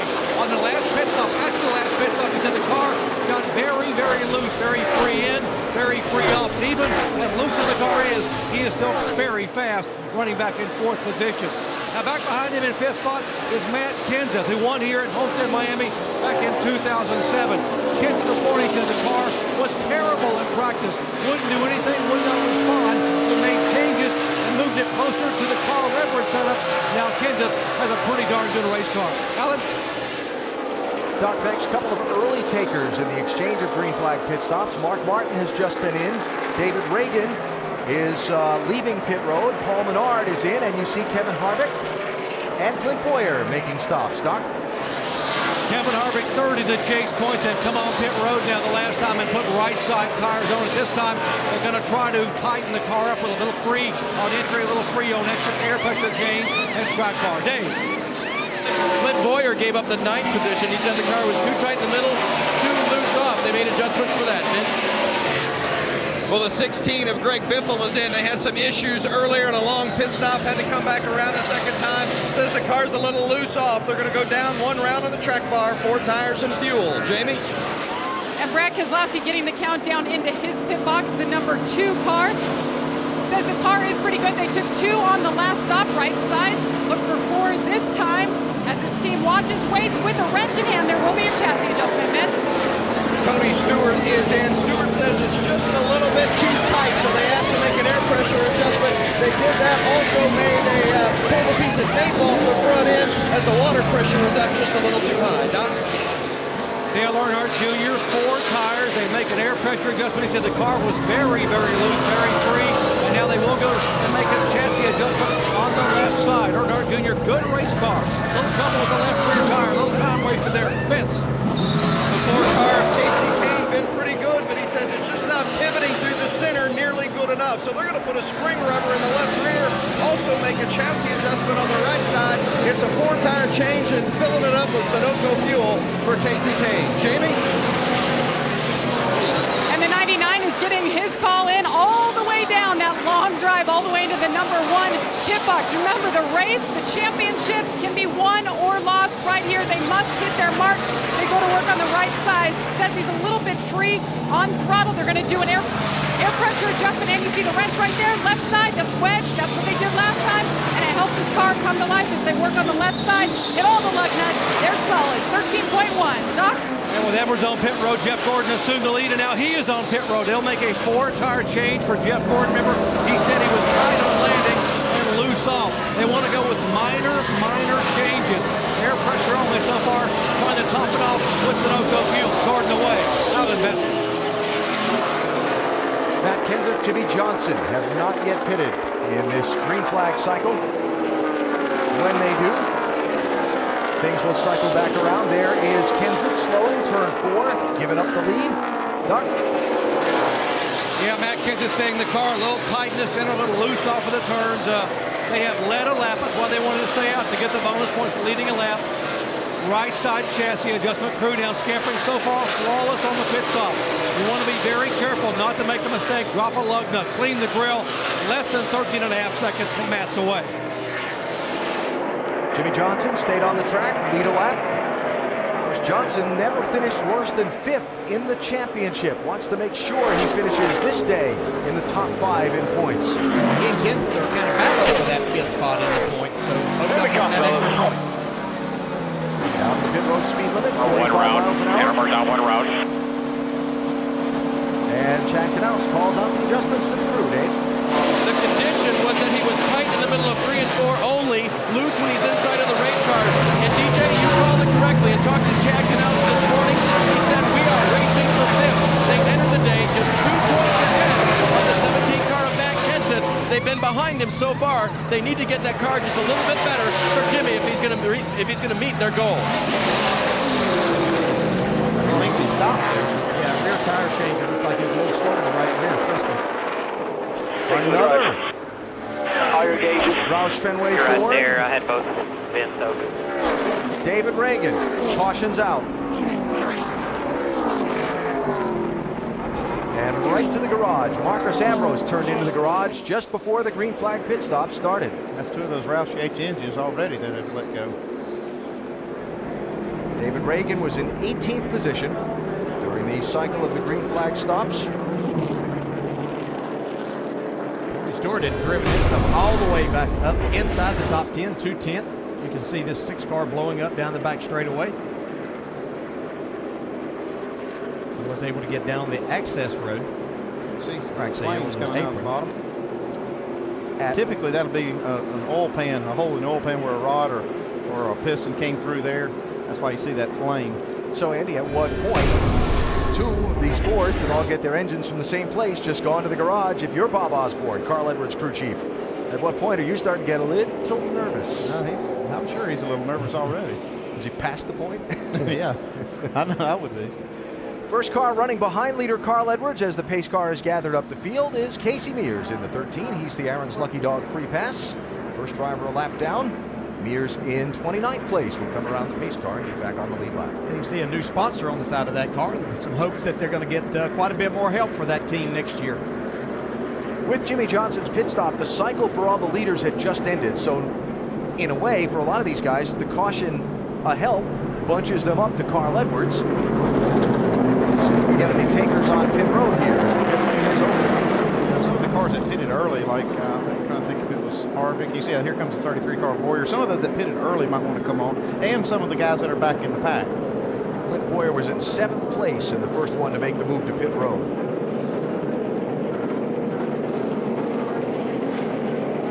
How about it, Dave? He was loose off the corner. He was tight going into the corner, so they're going to change right side tires. They'll put the track bar down to try to help that handling. The 4 car of Kasey Kahne, they're going to try to unhook that rear bar. Going to put 4 tires on it, put it on a shorter rod in the rear. Just not happy with the way it's handling through the corner and pivoting that turn. So major change for Kasey Kahne here as they take a bigger swing at it. Double checking, making sure all the fenders are right, getting the top, the fuel topped off. And we saw this team make a big change under green. They looked like putting a spring rubber in the left rear. Now you see them under the car, possibly messing with the rear sway Leave it bar. unhooked and come back around, you know what I mean? Where's he at now, Cole? Just halfway down the back. So some big work going on there for Kasey Kahne by his pit crew. Jumping off point for us to tell you about the AT&T Fastest Pit Crew of the Year award. Kevin Harvick's team currently in the lead. You can help determine the standings. Vote from your AT&T phone by texting the car number to 234-567 for the pit crew you think is the fastest and most valuable. Carl Edwards' pit crew kept him in the lead after a just completed round of green flag stops. Wrapping up caution number 3 in the Ford 400 for the NASCAR Sprint Cup Series to decide the championship today here at Homestead Miami Speedway in South Florida. Tony Stewart's had his troubles early in the race. Carl Edwards is leading, but then this on his radio a minute ago. We pushed the limit on the tire right there, buddy, okay? We pushed the limit on the tire. Go hard, you don't go hard, you take care of it, okay? Which tire and how bad was it? Talk to me. The right front tire, and I had a pretty big split on the inside edge. And Carl Edwards concerned about the tire there, but his owner Jack Roush, we've seen 2 engines go down in the Ford camp there. Jack, are you concerned at all about this 99? Well, I'm obviously concerned because we've had a problem, but the package we're running is something we got experience with, so they're probably just some kind of a component quality problem. I've texted to find out what's going on. If I don't get an answer pretty quick, I'll go down to the garage and take a look at it myself. Okay, in the meantime, he's staying right here on the box and watching his text messages. Alan? Here we go. Carl Edwards with Jeff Gordon alongside him for the restart.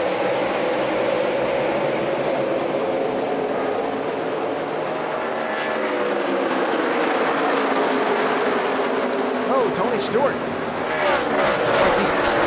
Had a little bobble there on that low line. Kyle Busch did a nice job behind him to keep him running over him, it looked like. I'm not sure Tony got his tires cleaned off really well there. It looked like whenever he drove down the corner, it didn't go where he expected it to. But everybody got away clean. Look at this, 4 wide. The situation we had there was a lot of these cars stayed out with the hot tires and had that speedy dry on the track to clean up the mess from that blown engine. And it's really hard to get the tires clean in that situation. That is dicey. Clint Boyer, 30th pit stop, gave up 7th for the pit stop. He was 17th for the restart. That's 5th place, Dale Earnhardt Jr. in the 88, and Matt Kenseth in the 17. Got Ryan Newman right behind him. For a team that's 17, that said their car wasn't very good and they threw everything at it, they must have hit on something. Yeah, that's why you throw everything at it. Well, indeed they have, but they comment a moment ago from Dale Earnhardt Jr. said, guys, we have a vibration and it's getting worse. That was right before the caution team. I thought they could have caught a break. But Steve Letarte said he checked with the crew guys. All the lug nuts were tight, and they said they're going to roll the dice. I said, Steve, what is it? He said, hopefully nothing major. But right now, Dale Jr. kept going early on. And, they are rolling the dice, guys, literally on this vibration. Well, it seems like a big chance to take only 90 laps into the race here. The vibration usually doesn't go away. Yeah, that was a good opportunity for them to come in under that last caution, and they kind of bypassed it. So if they end up having to make a green flag stop, they'll be sorry for that. Jimmy back to 7th, challenge there and passed by Jimmy Johnson. And now Brad Keselowski after him in the 2. I saw Johnson did have a little trouble on their green flag pit stop, but looked like the adjustment they made on this car is a good one. Look at Junior jumping out of line. And Tony Stewart around Brad Keselowski. He just up passing a couple cars in that last set of corners.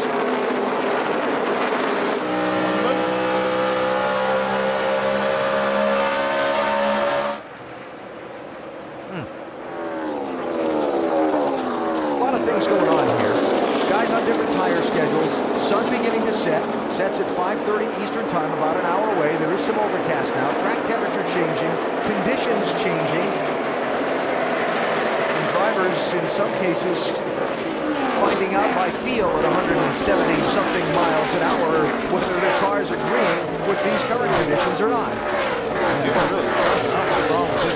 got a problem. Yeah, he's not happy with what he's got here right now, and I think he's frustrated maybe that they didn't take the opportunity to pit and make sure that this wasn't a tire issue or something. See Tony take a spot. I'm sure that one was given pretty easy. From his teammate Ryan Newman, Stewart up to 7th place in the 14.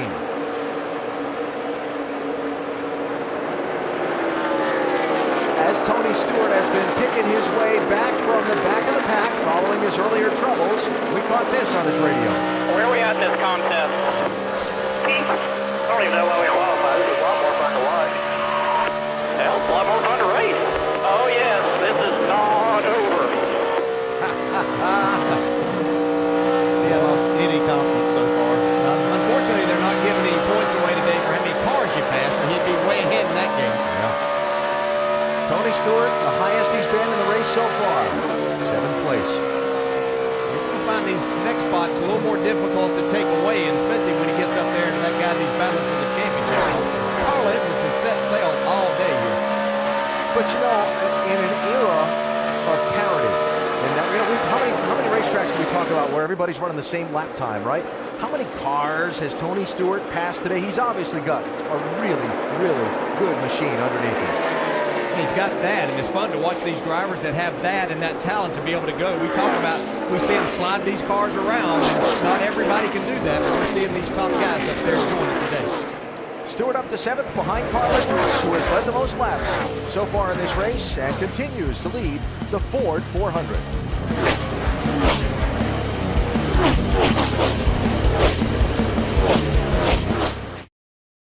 100 down, 167 to go in this championship race at Homestead Miami Speedway. Let's take an inside look at what's happening in the NASCAR Sprint Cup Series, brought to you by Sprint. NASCAR fans voted at sprint.com/speed on the driver they wanted us to go in car with. Carl Edwards was the top choice. So let's go on board now via the Evo Cam and listen into a conversation just a bit ago between Edwards and his crew chief, Bob Osborne. All right, bud, a little update here. We are P1, obviously P1, 14 is P9, P9. 10-4, they get all their trouble fixed. Looks like they got it all patched up. Back in 1999, Tony Stewart got one of his true wins at this track. The race paced 140.3 miles an hour. That was in November of 1999. Today's fastest lap set by the leader and the points leader, Carl Edwards, at 171.838. Those two really just can't get away from each other. Right now, Stewart is in 6th, Edwards is leading, but Rusty, we do have concerns as we take a closer look at NASCAR Sprint Cup Series with unlimited access to highlights, news, and more. Learn more at sprint.com/speed. We do have some concerns about Carl Edwards. Yeah, we do have concerns for the 99 car. Carl Edwards, his teammates, the 6 car and the 9 car have already blown up engine. They got engine problems. Tell you what, in my opinion, there's a couple ways to fix that, or at least baby this motor a little bit to make sure this 99 doesn't have a problem. He needs to really be careful on his restarts, Nicole, not to rev the motor too much. And he can back up the corner a little bit, not bomb the car down in the corner so deep. He's already mentioned he's got a right front tire that had a cut on it. They might have pushed the limit there. It's something they need to work on there. As we're watching the 48, it looks like an unscheduled pit stop now, guys. Watch your oil pressure. All the vitals are fine, temps are fine. The throttle feels weird. I don't know if something's in the airbox or caught in the airbox. 5-time. Never won at this track. Wow. Clearly not having much luck today. We'll go back upstairs to Alan Bestwick. Yeah, Nicole, and Jimmy was 5th at the time. He slowed. He just made a couple of kind of bold passes in the last 10 laps of this race. And it's never a good sign when the hood goes up. He said he had some kind of problem with the throttle, too. It sounded like it was on 7 cylinders when it came by here. Almost like we heard some of those Roush Yates engines when they blew up. Checking, you see pressing down on the plug wires to make sure they're all still attached. Yeah, that's when you're really hoping it's something that simple. Well, Jimmie Johnson's race here at Homestead Miami Speedway the last 5 years has ended with him hoisting the NASCAR Sprint Cup Championship trophy. We already knew that's not how this one was going to end. He was hoping to at least grab the race win trophy. Not today. There's the lead, first to second. Carl Edwards out in front of Jeff Gordon by 1.02 seconds. NASCAR officials keeping an eye on a shower that is visibly closing in on the turns 3 and 4 end of this racetrack. Not a heavy one, but it's out there. We can see it. We can see it just off the speedway in turn 3 and 4. Look right at the top of that shot right there. There it is, right across the lens. Caution for rain. Sorry, Dale. Caution for rain. And you got to be careful when you got guys running at 170 and 80 miles an hour when you can literally see the weather coming. Yeah, you can see it coming, and you can't put these drivers in that position. These tires have no grooves on. They are slick, and it only takes a little bit of moisture. This place is slick enough already. Check it out. Got a rainbow. But see on the left side of the screen here, that's literally, you could see like the curtain of rain coming down. It's hitting hard at 3 and 4 now. You can see it on the wind. The track's getting soaked. Looks like it's just going to be local. I don't think it's going to get the whole track. Looks like it might just get turns 3 and 4. That's Florida. Lived in the Sunshine State for 10 years. You could literally watch it pouring on your neighbor's house and be sitting in your front porch in a chair and be bone dry. And getting the suntan. Yes, sir. So just past 150 miles, caution for the 4th time, second caution for rain.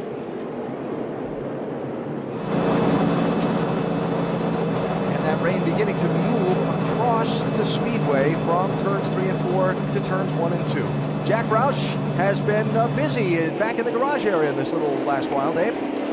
Alan, he walked all the way from the head of pit road all the way back to the 6th garage where he talked with members of his engine department about what happened, and the crew chief, frankly, Drew Blickensderfer, about what happened on the 6th car. I asked Jack, did you get any information that would be definitive and help you with the 99 car this afternoon? He said, we believe it was a bearing issue. That is a random issue. It's something they dealt with earlier this year, really had nothing to point to, so in his mind, they don't see the same thing possibly happening to this car. Well, they've only lost 2 engines in races so far this year of all of the Roush Yates cars, so it is kind of unusual. So certainly something to make the day a little more nerve-wracking for Jack Roush and Bob Osborne and that entire team as they have led most of this race so far to this point. Pace car bringing the field down pit road, the shower literally moving across the speedway from one end to the other, and the track surface has been wet.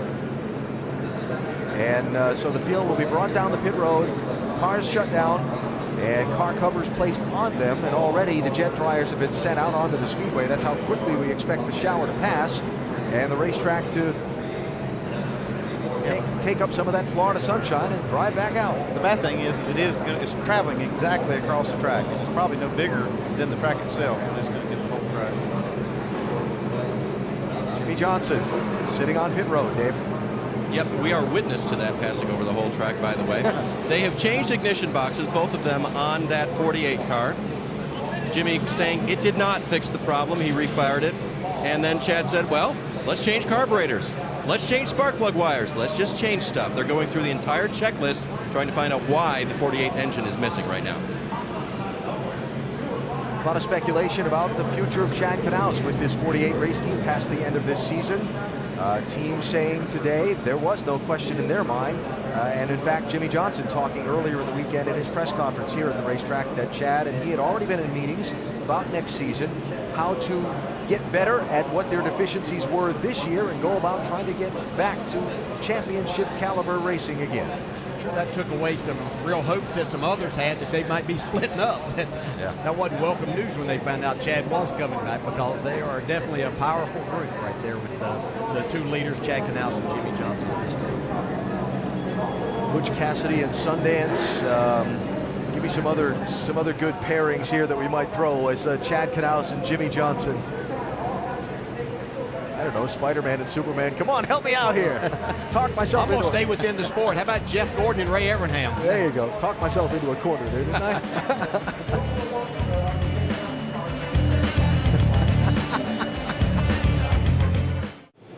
Just under an hour and 15 minutes was the red flag period, but the red has been withdrawn, the yellow is out, and the pace car leading the field of cars back onto the racetrack to resume this Ford 400. Now that the red is withdrawn, Jimmie Johnson's team can resume working on the 48 car. Remember the hood up on that car just as the rain began with some engine troubles, and we heard from Chad Knaus a minute ago. They'll throw a few more things at it, but they suspect it's a pretty serious internal engine problem.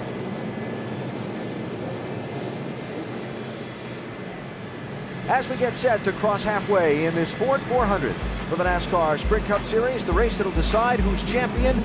Edwards the leader, Stewart running fifth. Two of the four cautions have been for rain. Edwards has been the dominant driver on the night, out in front for almost all of the green flag laps of this race. And of course, Carl Edwards with a lot of success at this racetrack, but not yet a NASCAR Sprint Cup champion, hoping to turn more success at this racetrack tonight into his first championship at this level of competition.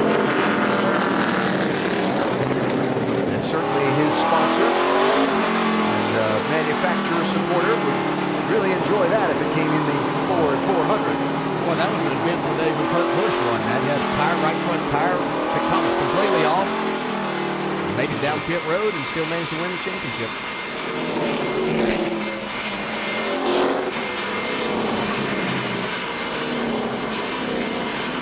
Tony Stewart, winner of 4 of the 9 races in the championship, but those are his 4 wins this season. Winless entering the chase, but made it barely. Yeah, he fixed that once he got in the chase. Didn't waste any time, did he? Trying to overcome past history as well. Nobody's ever gone winless in the opening 26 races and won the championship.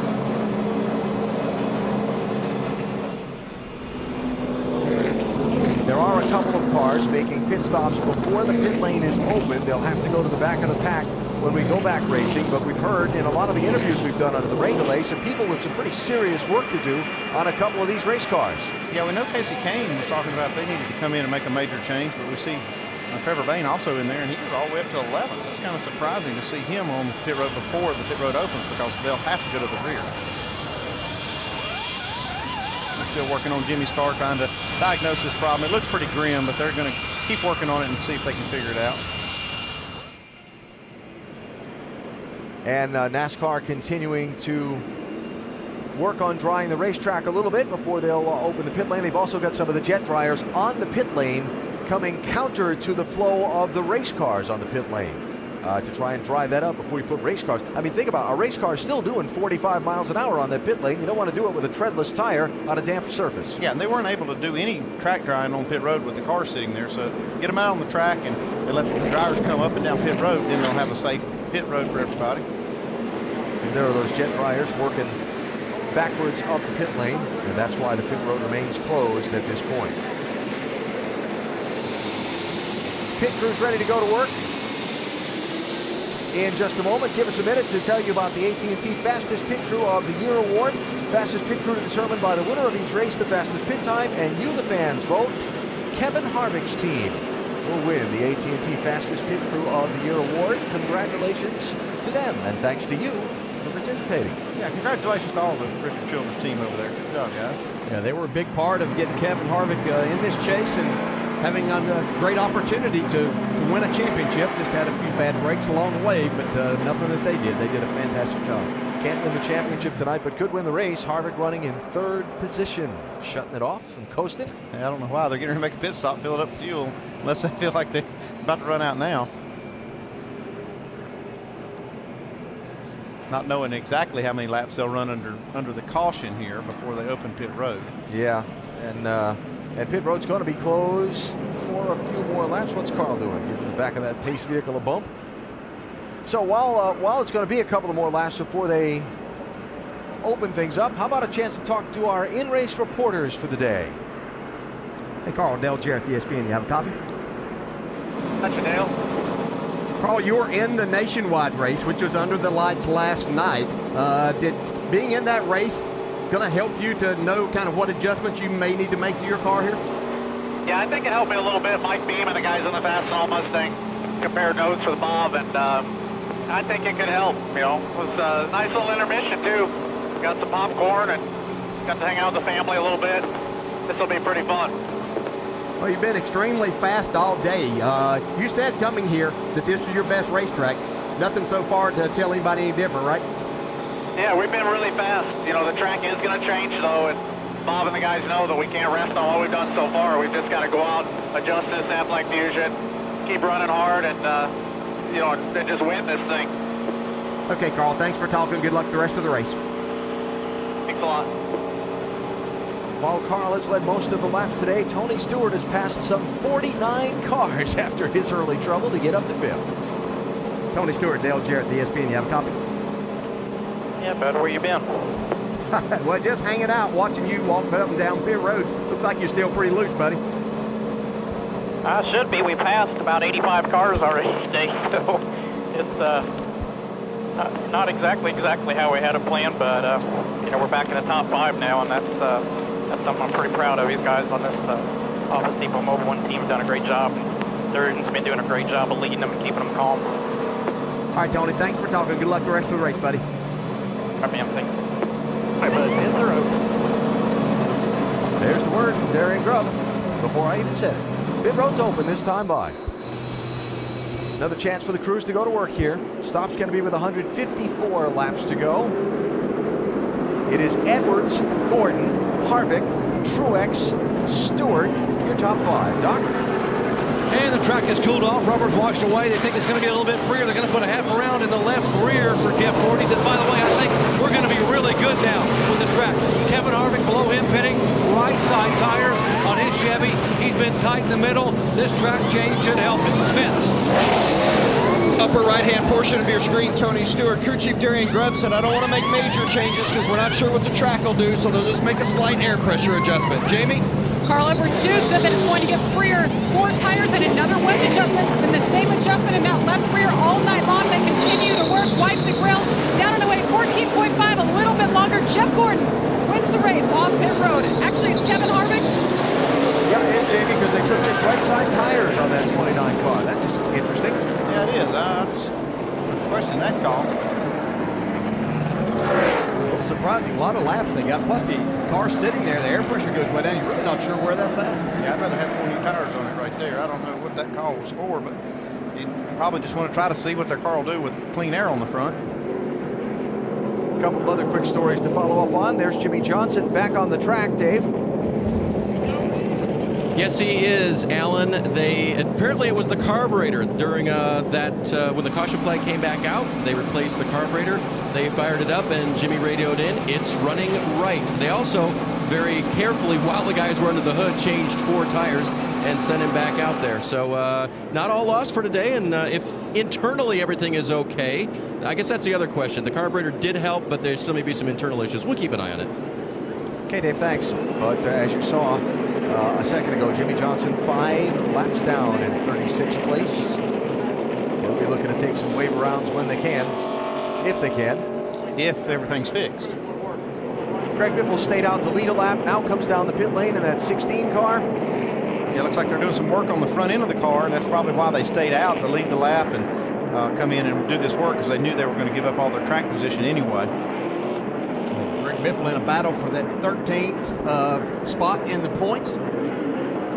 But Greg's the one that told us earlier he got some oil on his windshield, had some trouble with visibility driving into turn 1, and got that damage. See something that he hit. Yeah. Speaking of hitting. Yes, those are feet hanging out from the back of the 21 car. Yeah, I don't know what they're doing. They had a really good car. Had driven the thing up to 11th and decided to make that pit stop, and they did it early, so they'll have to start in the back on this restart. And when the caution came out for the rain, Bobby Labonte got back on the lead lap. Got the Aaron's Lucky Dog free pass, was the first car a lap down. Looked like some major adjustments on that car as well, but Bobby's back on the lead lap. It's going to show in about 29th position. A lot of these teams working on maybe where the rear bar is on these cars, and it's a rear anti-sway bar that they use instead of putting such stiff springs back there. That's what it looks like. I mean, when they're laying under the car, it looks like they're either unhooking or hooking that bar up or making a change in it. You know, they've got different ways that they can actually attach the links that'll change the stiffness of it. Going to see the 34 and 71 pass the pace car there, wave arounds to get back on the lead lap for David Gilliland and Mike Bliss. And Kevin Harvick, now the leader, comes up behind the pace car and chooses the inside lane for the restart. Just 2 right side tires changed by the 29 on this stop. And look at how this is going to shake out after the pit stops. Who's going to be side by side in the second row?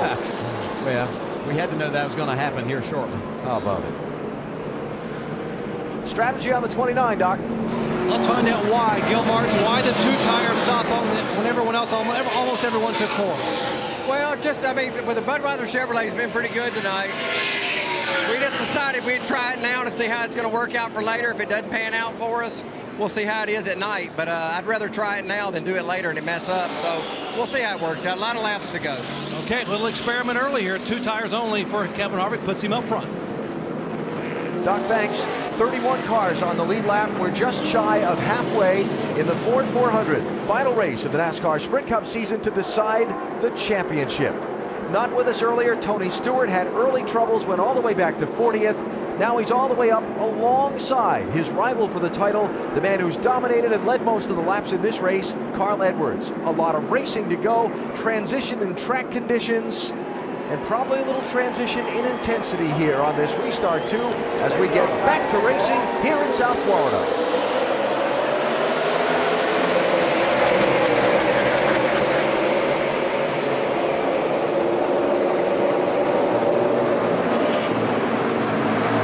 Edwards runs up on the back of Harvick, who had to hesitate for a second. Stewart goes by him. Boy, Stewart's really got these restarts down pat lately. He was ready to go there. First time he's been in front of this 99 car all day.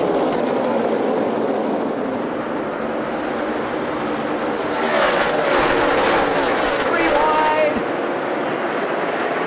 Denny Hamlin on the move in the 11 car. Edwards and Harvick. Side to side there. Yeah, a little disagreement over space. Here comes Truex in the middle of the two, trying to separate that. You can see Carl Edwards' car kicking up sand coming off the corner. You can see the track's not completely clean. Edwards settles into third. Stewart is second. Jeff Gordon, now the leader after the shakeout from the restart. Well, Tony Stewart would desperately like to get in front, get a lap lead, get that bonus point. You just have a feeling every single point is going to be important in the finish of this one. A lot of discussion coming into the weekend about manufacturer alliances, team alliances, couple of Chevrolets here, couple of cars with affiliations with Hendrick Motorsports. Gordon owned by Hendrick, Stewart getting their chassis and engines from Hendrick. Does Gordon pull over and let Tony need a lap for the Motorsport? I'd be asking anyway. It never hurts to ask, but I'm sure that Jeff Gordon is going to say, buddy, you got in this on your own, you're going to have to get it. Like Juan Pablo Montoya, into the wall off turn 4. See the damage on the right front of that 42 car. Kind of sums up what their season has been like he talked about in the interview. It's been a struggle. I'm not sure that Tony Stewart's going to need Jeff Gordon to pull over. Looks like he's got, well, I don't know, maybe that's exactly what's going on though. Tony ran him down pretty good that lap. Didn't give it to him though. No, he got back to the gas awfully hard to be letting him try to lead a lap. I think it's just a matter that Tony's car is really good here.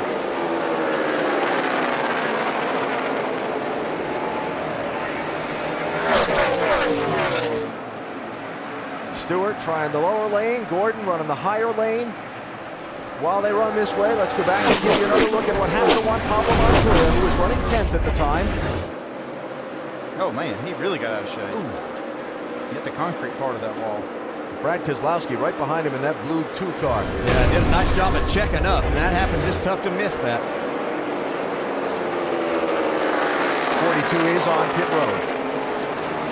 Edwards looking for second on Stewart. All right, so now Carl's got Tony in his sights. Tony knows Carl's right behind him. How much does the mind start to play here, and how difficult is it as a driver, if you're Carl, for example, to be patient as you come up on Stewart? Well, I think you have to continue to be that. We've said there's a lot of racing left to go. But the one thing that Carl Edwards knows, we see Tony Stewart dive to the inside. He's going to try to make this pass. Don't know if he's got enough momentum to get off the corner. Oh, wow, that's tight. Man, that's a see how power much move. it means to him right now. But he's got to run this time. Can he do the slide job on him in 3? Well, I think Gordon saw that Tony was bound and determined to get the lead right now and get that bonus point. He wasn't going to put either one of them in a bad position. Tony's going to get this. Carl got a good view of that too, to see that determination. And the one thing Carl Edwards knows, that if Tony Stewart wins this race, then he's going to win the championship. Check it out. With that pass on Jeff Gordon. As they run, Tony Stewart goes to the championship lead. He was 40th earlier in this race. You wouldn't have known it by listening to him, though, because he was still confident while he was in the back of the pack making those passes that he could get up here and do what he's doing right now. I'm still not sure that Carl Edwards is too concerned even right at this moment. I mean, he certainly knows now that from earlier in the race when he thought that things might be a lot easier, he knows he's got a battle, but I still believe he feels firmly that his car might be the one to beat before this is over. I've seen Tony in this spot during this chase. When he gets that lead, he's not going to let anybody have it easily, even in the middle of the race. Here comes Junior. 7th place here, trying to take it away from Kyle Busch in the 18. Well, that we've called Kyle's number much today.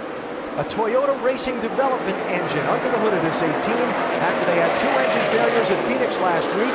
Crew Chief Dave Rogers and Gibbs Racing Competition Director Julie Nakar both telling me you got to get some feedback on how the CRD engines that the 18 will run next season feel from Kyle after what happened last week. No reason not to do it this week. Well, there is a different feel to it. And talking to Denny Hamlin as he changed over to that earlier, there's also things that you have to do to the race car, Andy, with the way this Toyota engine sits in there. Yeah, different engine people have different packages and the way that the engine does fit in the race car, and that changes some of the things that you do. So that's one reason to get it in there this year, and they get some experience with it going into next season. I'll tell you, Tony's flying. I look at his lap times. He is really flying. Vince? You know, it was during one segment of the race in Martinsville after they had fallen back, and then they worked on the car, worked on it, came back, and Tony, at that point, gained the confidence in the car, and he came over the radio and he said, "We can do this."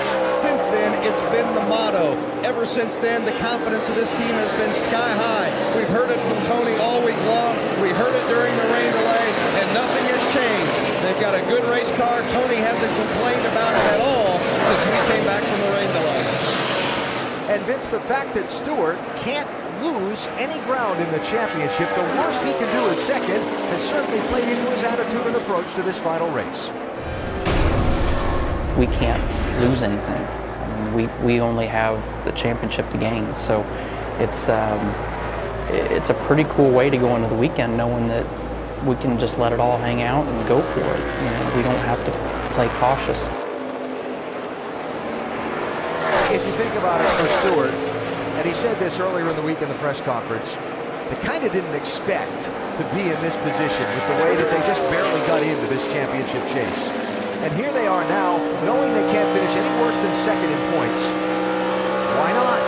You know, that's the thing. This is what you've seen in this team the whole chase, is that there's never been any pressure on anybody. I mean, even when you hear Darian Grubb, they talk to him, he's not feeling any pressure, just has all the same confidence. And I think that comes from Stewart, too, because he's just out there, you know, talking about what they're going to do now and all the confidence that he has. It does carry over and spill over into the race team.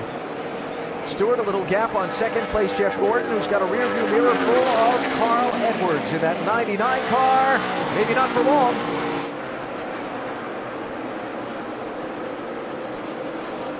Edwards drives through to second. The championship duo running in the top two. You'll catch that 14 in a heartbeat here. And as Edwards picks up the point for passing Jeff Gordon, they're tied. Remember, tiebreaker goes to Tony Stewart, most wins. Wouldn't it be something if it came down to that?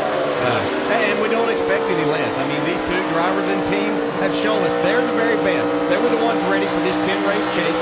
We expected these two to battle it out right up front, just as they're doing. After the racing we've seen between them the last couple of weeks, where they raced door-to-door for the win in Texas, they raced door-to-door for the lead. A lot of the race at Phoenix. A lot of us wondered, could it come down to these two, one of them having to win the race to win the championship today? Jamie, it just might.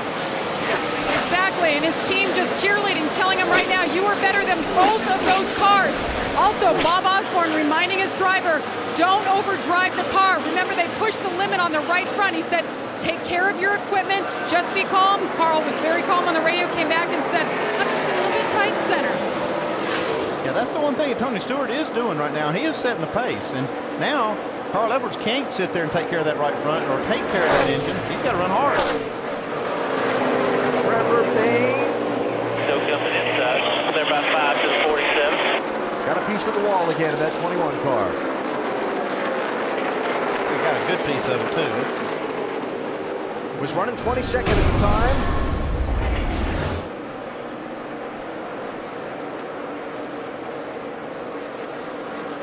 Yeah, it didn't hit it that hard, but it looks like he may have a tire going down. The question is, did he drop any debris? And the answer is, we're going to check. Caution's out. As the race reaches its midway point, the caution comes out for the 5th time for debris from the 21 car, slowing the field with Stewart first and Edwards second. Kevin Harvick had dropped back to 6th spot on those two tires, so I think maybe they saw that experiment wasn't exactly what they're going to need. This is going to give them the opportunity to put 4 tires on. All right, so let me put my championship crew chief on the spot here, because we saw earlier in the race a few guys take just 2 tires when they hadn't run that many laps on tires. Yeah, I still like 4 tires right here. I just, you know, just from what we've seen on the performance of 2 tires, I just don't like it, and especially if I'm Tony Stewart, because they've been able to pass a lot of cars tonight. I'd rather do it on 4 tires. 17 laps of racing in that run. It does put you at that limit, you know, of inside that limit where you would definitely consider 2 tires. I still like 4. And for Stewart, if he got 4 tires here, and even a lot of people got 2, he's not going to lose that much because he is the leader. He won't, you know, obviously keep the lead, but he won't go too far back. Thought I just saw the crewman up on the wall there. The official that's in the pit wants to know if you're going to do 2 or 4, so he doesn't get caught crossing in front of the car when it's leaving. I thought I just saw the tire changer mouthing to the official in Tony Stewart's pit 4. I know Tony likes 4 most of the time, especially when you got a car that's handling good. And this is a slick racetrack. I know we said that a lot, and just because it's gone in tonight, this is not a lot of grip to be had out there. So I think 4 tires is the best call. Unless my lip reading skills are pretty off here. No, we'll see. Stewart and Edwards, 1 and 2. Gordon, Truex, Hamlin, Harvick. Gordon will hit first here. Doc. Yeah, Jeff Gordon said, I know I'm a little bit loose, but man, that 14 is strong. And so what he has asked for to help him cut it up is about 1 round down on the track bar, 4 tires, and top it off with Sunoco Field A.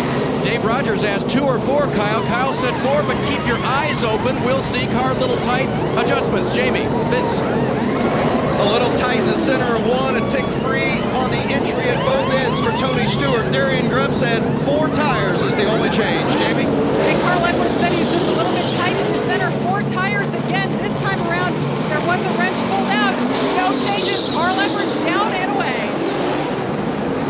A couple of cars out pretty quickly. He went for it again. And look who went for the rights only again. Kevin Harvick. Yeah, I don't quite get that one. Stewart lost quite a few spots on his 4-tire change. See, Edwards only lost a couple. Yeah, Tony got trapped, too, going out of pit road there with some cars pulling out in front of him.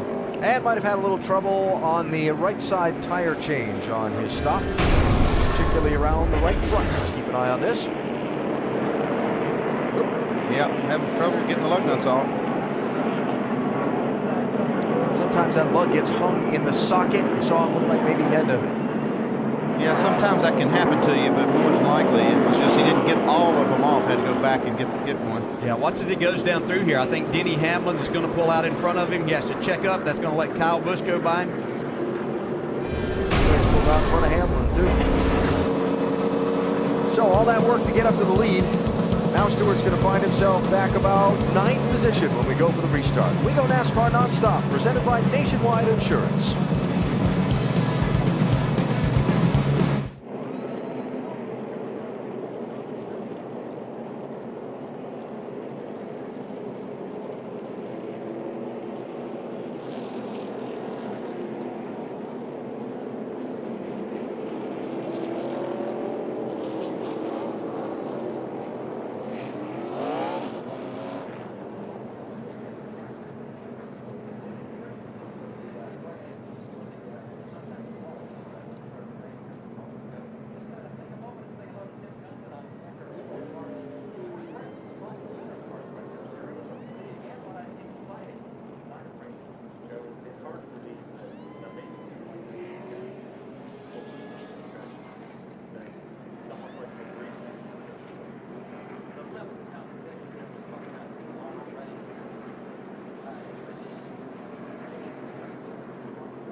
Double up for the restart. That'll come with 129 laps to go. Carl Edwards shuffled back to 4th from 2nd by other strategy. Tony Stewart shuffled all the way back to 9th by some troubles on the right front. Yeah, he said a little hiccup. It cost him a little time on the pit stop. And looks like Edwards did just a little better job of getting down pit road and all. This green flag restart presented by American Ethanol. Stewart on a line, quickly on the move in turn 1.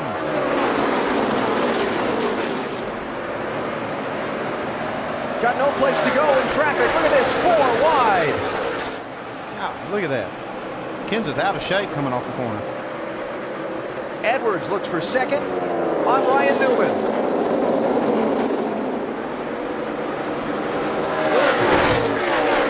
He might lose 3rd to Martin Truex.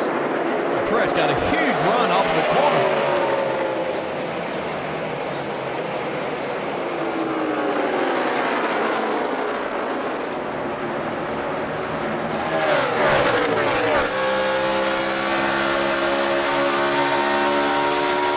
Remember this racetrack with the progressive banking. Lower banking in that low lane that Edwards will try to use. Most of the cars will run up top as they get more laps on the tires. And here Truex talking the rain delay that his car didn't have the speed that these others had on a restart. Looks like they fixed part of that problem. Truex so good in this race a year ago before a flat tire took him out of contention. He and Carl Edwards did a lot of leading. In fact, Truex has had great success at this racetrack. One of his better statistically. Tony rallying back. The big bold move on the opening lap of the restart. We've seen it now from him a couple of times. And for the lead. Truex trying to find a way around Kevin Harvick. Jimmy Johnson.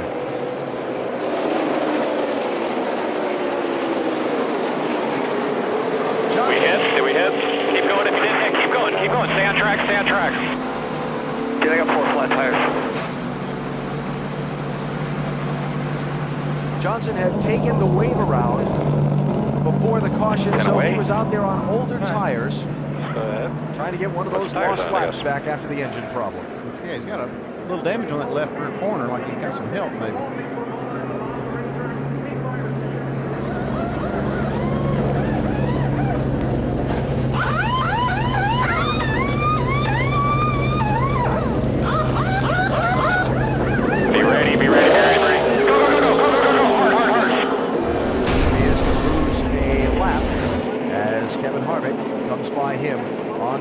So the wave around lap just went back the other way for the 48.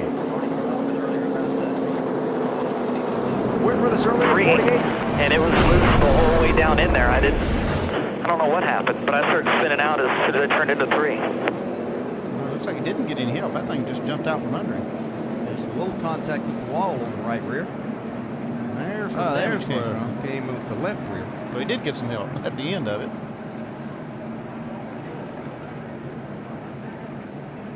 Long slide without hitting anything. Yeah, it's kind of weird how that car just broke loose. He could have had a slow leak maybe in the right rear. And Kurt Busch just barely missed Jimmy when he was spinning. Inside. Hold on to it, baby. Hang on to it.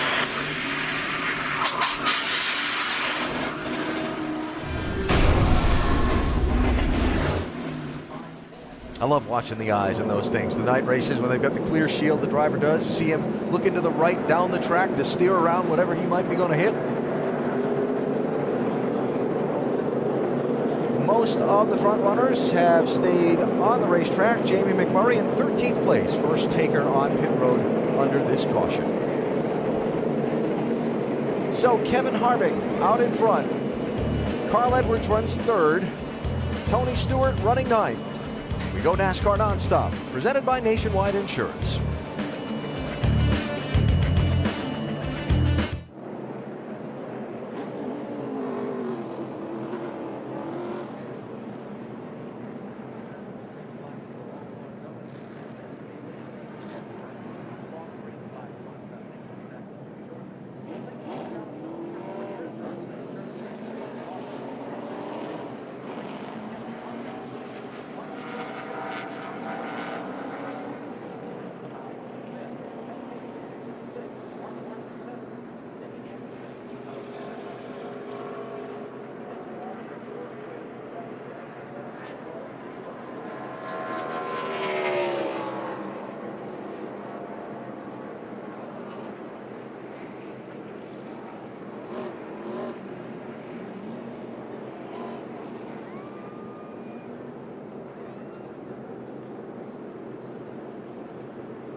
Field getting the signal, one more lap, and we will go back racing with still 121 laps to go in the championship deciding race, the Ford 400 at the Homestead Miami Speedway in South Florida. Ford 400 at Homestead Miami is brought to you by the 2011 Ford F-150, built Ford tough, Silver Star Ultra headlights from Sylvania, and Papa John's Million Pizza Giveaway, only at papajohns.com.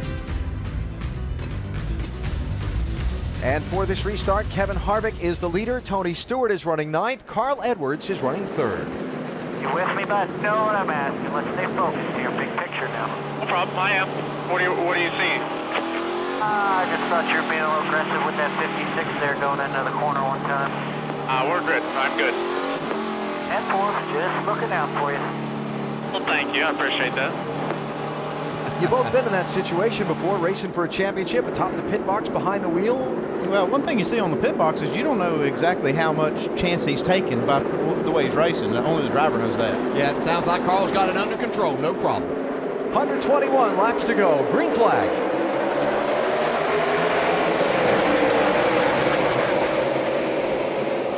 Three wide again. It's Kyle Busch to the bottom side, and they're 3 wide for the lead up front. Truex through on the bottom of the 56 car. On the outside of the 39. Here comes Tony underneath Carl Edwards. Tony got a great restart that time. He made that inside work. He was able to stay in the throttle, and nobody held him back that time. He lost a couple of spots last time he tried that. And the gas hard here, though.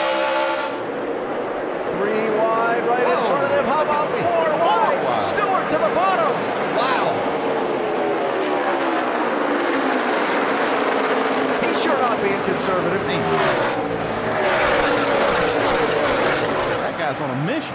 He was 9th for the restart. 2 laps. He's 3rd.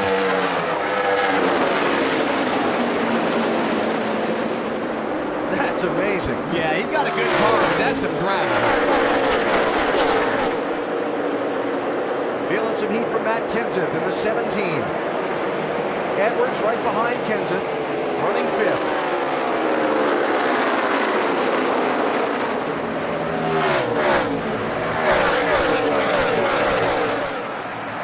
Oh, look at this. 3 wide there. For that start.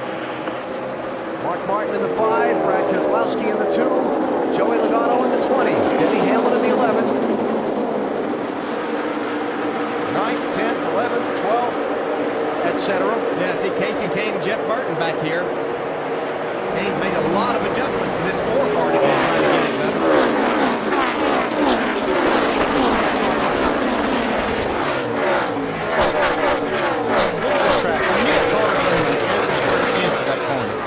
And I'll tell you, somebody right in the middle of that group,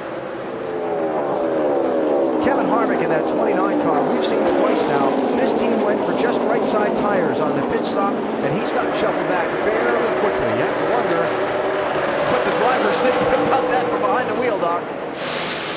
Well, he's complaining now the car's getting loose, but by our calculation, these tires, left side tires, have now been on the car 56 laps. And you might wonder, he may be a little bit warm, but he's hanging on and trying to make a pass or going by the 2 car, guys.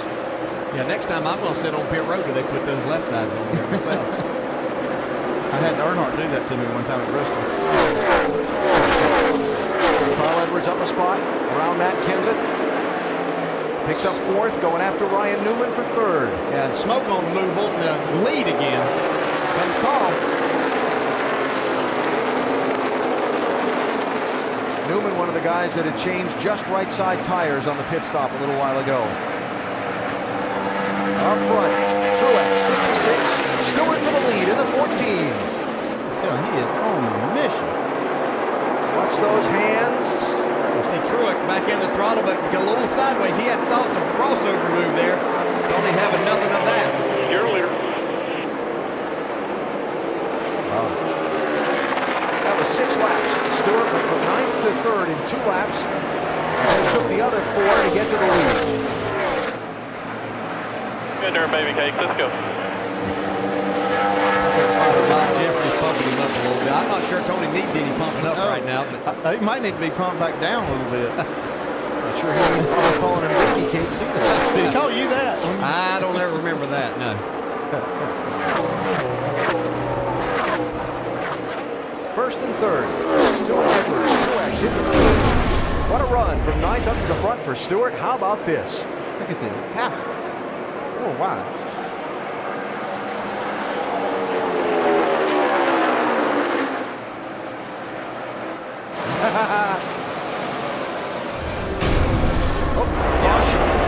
Trouble out. Back straightaway, Landon Castle and Trevor Bayne. More involved. Cole Witt's involved.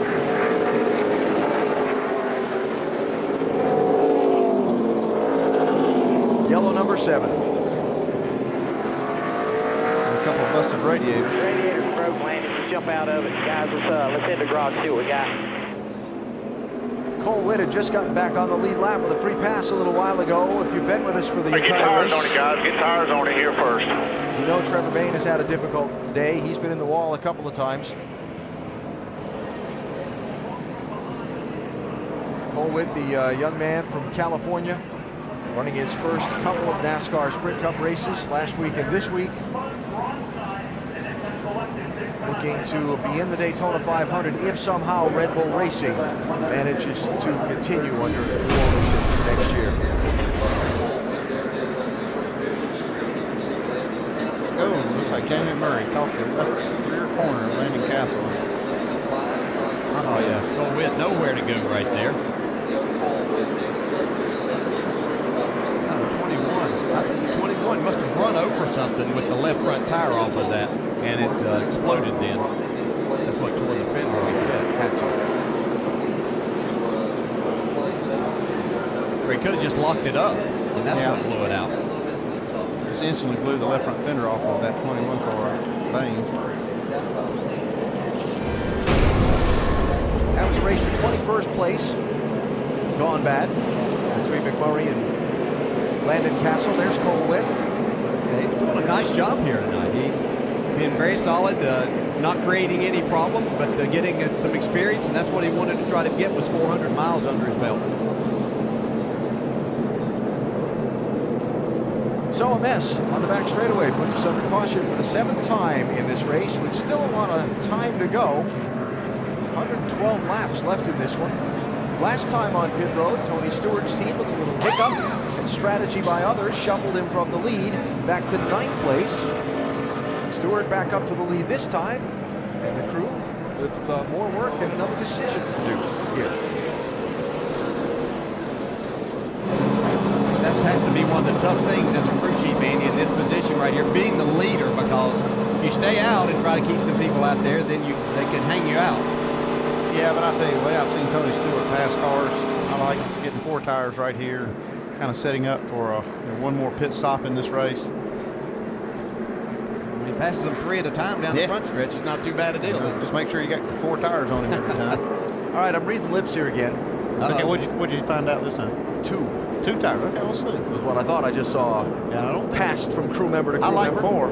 It's not going to open up yet. I think they're going to wait until they get some of the backstretch clean, because there's no sense in getting everybody on pit road and getting tires and having to run through debris. Maybe they know somebody's been stealing their signals out. Yeah. We'll see.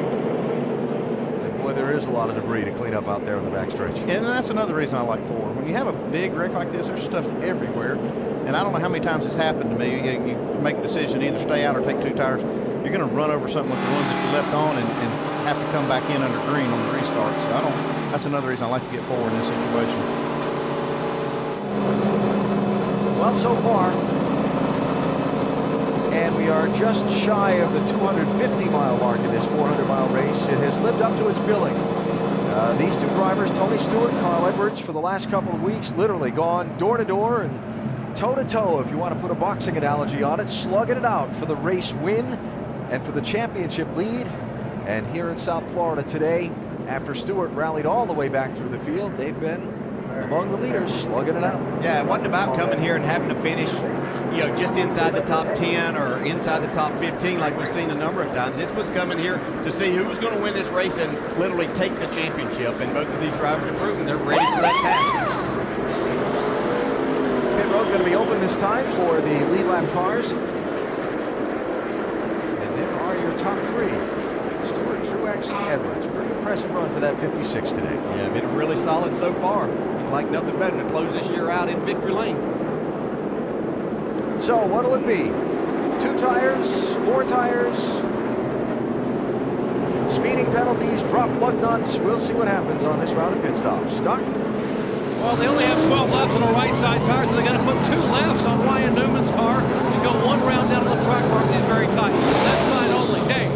Kyle Busch is coming in. They have not talked about what they're going to do yet. Didn't catch their signals. It'll be a track bar adjustment, though. Car too tight. Vince?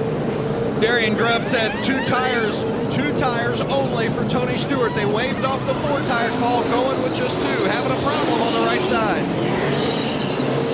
Carl Edwards to the right side, as you saw there, tight through the middle, but they said that's the best he's been on a 10-lap average. Carl Edwards gains 1 spot. I'm not sure if they were putting a spring rubber in or something under the right rear of that 14 car. I'd like to go back and see the replay of that angle of the pit stop, Andy, but they were doing some work up under that right rear, it looked like. Yeah, for a minute there, I thought they were just having a problem with the right rear.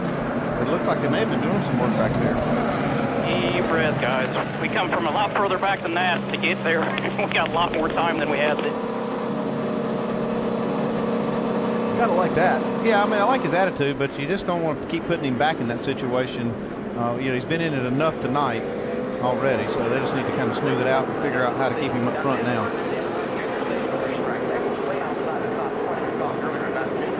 right, let's see if we can figure out what happened here to the 14. It's the right rear that ends up taking so long.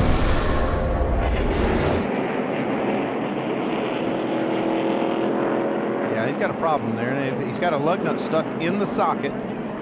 And the problem is that you can only use two air wrenches on a pit stop. They can't go back and get another one, so they have to get that out of there before they can make it work. That's what it was. Well, they were going for 4 tires. You can see they had the other 2 ready. They had planned on racing. Yeah, they had to just call that 2-tire call so they didn't lose all of the track position. So, once again, Stewart's got some ground to make up. And that's a 13.7 2-tire stop. You normally see for 4 tires. It was earlier in the race that Stewart got shuffled back 8 spots on a pit stop. He did rally to recover and take the lead again. We'll see how it plays out after this set of pit stops. Talking about going toe-to-toe for the race win. Well, the first part of the races definitely were on opposite tracks. Tony Stewart, after an early pit stop, discovering nose damage on that 14 car. They had something probably from Kurt Busch's transmission that exploded that went through. They had to do a lot of repairs. Made those work, though. Well, he went to work, though, and started passing cars. He's passed more cars tonight or today than anybody. While Carl Edwards was up front leading laps. Yeah, it was kind of easy for Carl in the beginning of the race, but he's had to work for it since then. Since that rain delay, he's had to work for this. See, right now, that 14 car is making moves to the front. Stewart taking the lead not long after the last restart when he went from 9th up to the top spot in 6 laps through moves like that. That's just incredible. I mean, Tony Stewart is just so bold with these passes. Nothing to lose tonight. But all that ground lost. Look at the crewman behind the wall banging the hose from the front tire change on the wall. What's going on? What's going on? Well, this for sure. No one has passed more cars today than Tony Stewart. 63 cars he has passed so far. And Vince, a follow-up on what happened there. Well, you guys saw it was definitely a mechanical issue with that gun. Daniel Smith, the rear tire changer, felt bad about it, but they came over, they looked at the gun, trying to make sure that they don't have that issue again, but definitely a mechanical failure. They were going to go for 4 tires, and at the last moment, Darian Grubb called them off for 2 tires, not necessarily because of the problem they were having on the right side. He just decided they were going to go from 4 to 2. Now you see him taking a closer look at that gun, make sure that that socket's not going to be an issue in the future. Yeah, those pit sockets are made so you can hold the trigger wide open and it'll still make contact with the lug nut, but if you get a little bit of wear on those sockets, it can hang one of those nuts on the flaps and it cause that kind of problem. 3 cars did not pit under this caution. They were 3 who stopped under the last one when most of the leaders stayed out. Jeff Burton's the leader, has chosen the outside lane for the restart. 88 Dale Earnhardt Jr. and 1 of Jamie McMurray also did not pit. Here we go.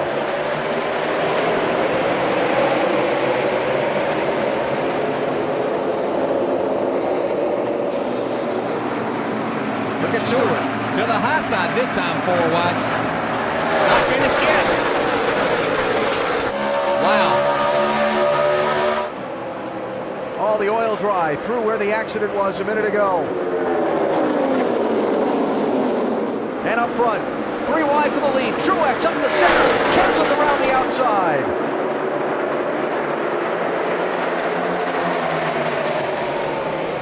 And 4 wide behind him. Boy, we're seeing some aggressive racing tonight. They're still 4 wide.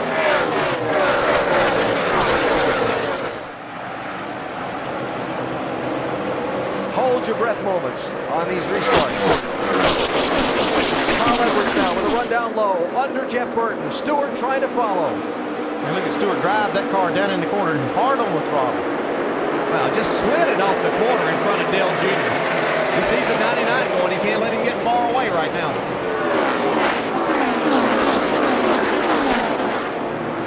This is an amazing drive for Tony Stewart. I mean, this is incredible. Just got 2 tires the last time, and I know a lot of other cars did too, but man, he is really getting on with it. Yeah, and Stewart has to know that watching Carl Edwards here, the only way he's going to win this championship probably, unless Carl Edwards has some kind of problem throughout this, is to win the race, because Carl Edwards is not going to finish far enough back.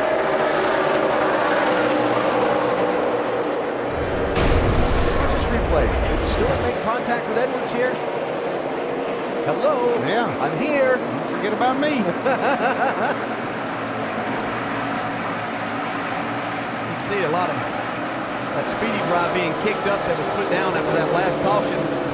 Made it a little difficult to see. I'm not saying that's why Tony ran the back of him, but benefit of the doubt there. To borrow a little language used by NASCAR officials on their race control channel.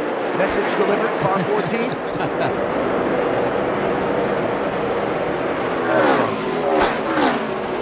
Stewart now dropping back off Edwards a little bit here after the shakeout on the green. I'm going to tell you right now, we get a couple of late race cautions and maybe even a green-white checker finish.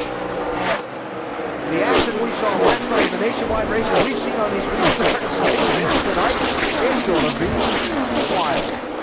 Yeah, we won't be able to crown a champion until it's the very last lap as they cross the line for sure. After that last track, Cole Witt, you saw him out of his car walking around, examined and released from the infield medical center. Chip Ford, 24 car, trying to get 7 from Ryan Newman in the 39. I see somebody else, Casey Kane, you see getting in the picture. He's got his car a little bit better. You see AJ Allmendinger getting really loose back there. Denny Hamlin right on his bump. Kane car, that's one of those we've seen feet hanging out from under on the pit lane tonight. Yeah, they've been working on this thing. Looks like they've made it better. Oh, boy. Thought he was going to go 3 wide up the middle there. Yeah, he and Kenny Francis had a lot of success on 1.5 tracks. We said earlier in the show that half of his wins, 6 of those 12 have come on 1.5 tracks. For second place, Truex 56, Edwards 99.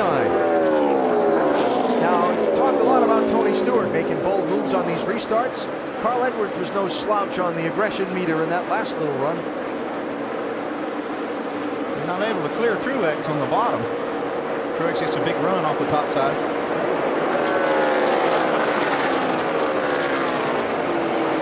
And Kevin Harvick, who has been shuffled back a good bit, is going to get that spot. On Allmendinger, that's 13th place. Get that. No, maybe not. He's going to have to take a chance if he's going to. He just can't get back to the throttle hard enough. So Matt Kenseth, in all of the chaos just after the restarts, has shot through to the lead.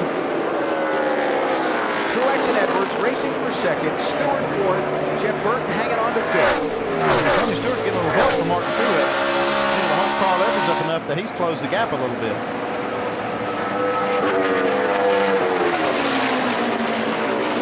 Try him again.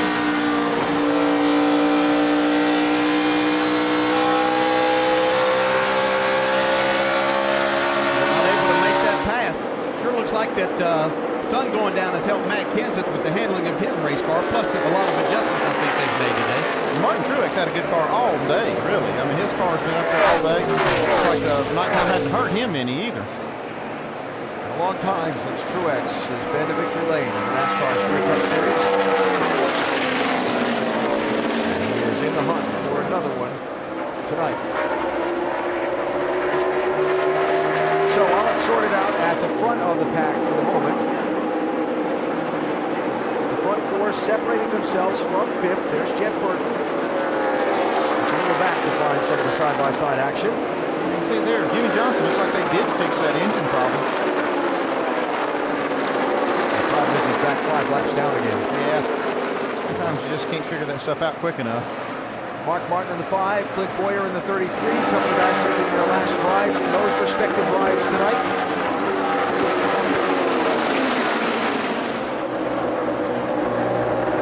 And a couple of guys racing for 12th spot who have at times had their moments on the racetrack during 2011. Kyle Busch, Kevin Harvick.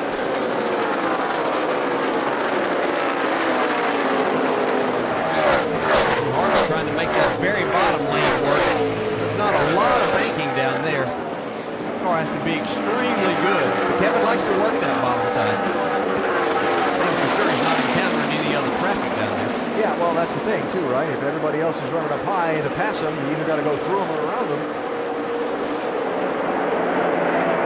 Not able to make the move in that bottom lane for them. Tighter up front right now. See, Truex has now caught Kenseth, bringing Carl Edwards with him. I don't know if it's camera angles, just the fact that it's at night or something, but one of the things I love about this racetrack is you watch Carl Edwards make the big drive into 3. Still not going to get there, I don't think, unless Truex gives him a break, which he did. Oh, nice. One of the things I love about this racetrack, you look right down into the cockpit as the cars make that arc off the corner, and you see that driver's hands at work, and just how hard he's steering that car.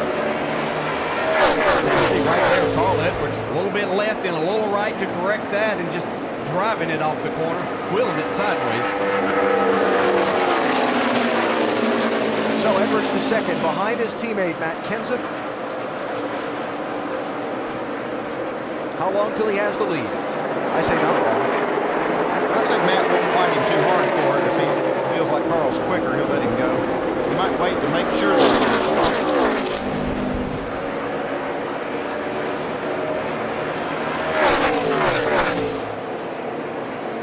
Just not enough.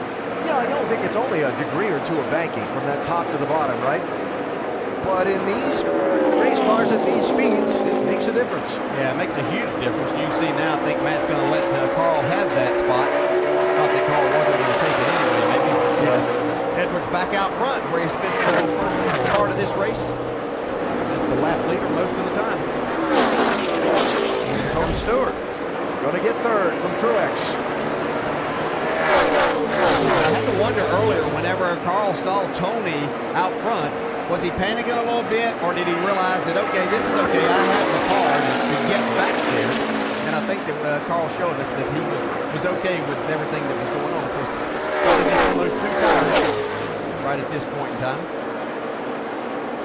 And the laps are ticking away here until Carl Edwards locks up that extra bonus point for the championship for leading the most laps. And again, that 1 point on the night. It make the difference. It looks like he's going to wrap that up, though, because he's led 92 laps so far. The closest one is Stewart with only 18 laps led. Yeah, but you got 91 to go. Yeah, he mathematically can still happen. That's what I said. He's closing in, but he doesn't have it yet. 31, Burton. 4, Kane. 5th and 6th. Nice rally by this 4 team. They've worked hard on it, I'll tell you that. Everybody for effort. Jeff Burton been able to hang up there, staying out on this last caution. He's had some good runs here recently in the last month. Team's performing a lot better. They certainly are, DJ, and of course they were the restart leader, having stayed out and not changed their tires. I checked with the crew, and that was for 2 reasons. They weren't in a fuel window yet, and they may run out of the sets that are allocated to them for the race weekend, so they want to make sure they had enough to go to the end. Yeah, thanks. Interesting information there. We'll follow that. Yeah, that's times I've really heard that be an issue where a team might have to kind of ration tires because they do give them an allotment, but it's a big allotment they get for the weekend. We are just across 250 miles in the Ford 400-mile race. Homestead Miami Speedway in South Florida, the race to decide the NASCAR Sprint Cup Championship. Live looking at Carl Edwards leading, Tony Stewart third in 99 and 14 respectively, separated by Matt Kenseth at the moment on the racetrack. Story of the day, Edwards dominating much of it out front. Stewart with early troubles going all the way back to 40th, rallying back to the front, having troubles on a pit stop twice, rallying back to the front. And this sure does look like it's going to come down to a fight for the win between these two, the win and the championship. Now, whoever wins, if it's between these two, that's going to be your champion. Second place, Stewart with the run by Kenseth. Well, these passes Stewart's making, it's just they're so deliberate. He drives down in the corner. I mean, not one car length deeper, but like 5 car lengths deeper than the other guy to take these spots. And even at that, he's able to get back to the gas when these guys can't get a big enough to make a crossover. You see Carl Edwards, he's leading the race and sliding this thing around. Yeah, it might be he looked in the mirror and saw that red car. A couple of other quick stories to recap if you haven't been with us the whole day. Some engine trouble on a couple of the Ford cars, leading to some to wonder if the 99 should be concerned. Earlier in the race, a right front tire run down to not too good condition on the 99, something they've also been keeping an eye on through the night. Quick check-in on the leaders, Jamie. Well, as Carl Edwards continues to lead, he checked in with Bob Osborne and give him an update. Now we get this thing tightened up just a little bit on the corner. It's going to be real good. Roger that, bud. Roger that. Very good feedback, just needs to be tightened up just a touch and he'll be good, as if he's not really good right now. Vince? Tony Stewart hasn't complained about the car at all. He has been happy with what Darian Grubb has given him. The only issues they've had, the 2 pit stops since the red flag. They've had problems in the pits both times, but Stewart's been the leader and lifted them up. Hey, everybody all right down there now? In 4, buddy.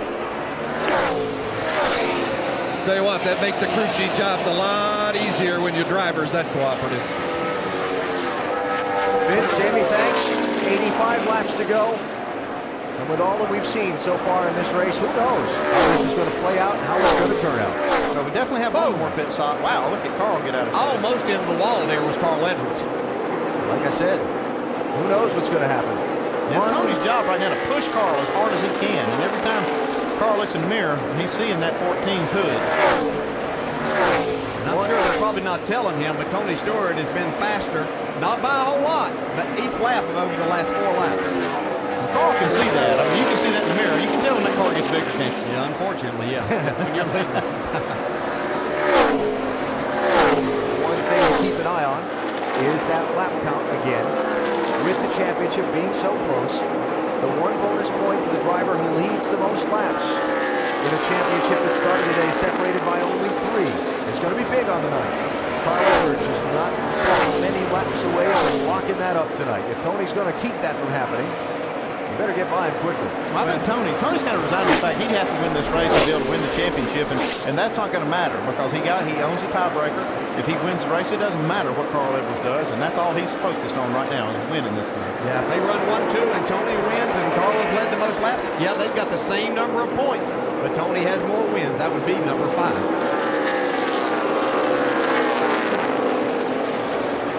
If there is no green-white checker finish that adds laps to the races, Carl Edwards will lead the most laps in this race. Nobody else can overtake him now. Well, what he's got to do is beat Tony Stewart now. That look like that's going to be a no-brainer. No. See Tony sliding off the corner.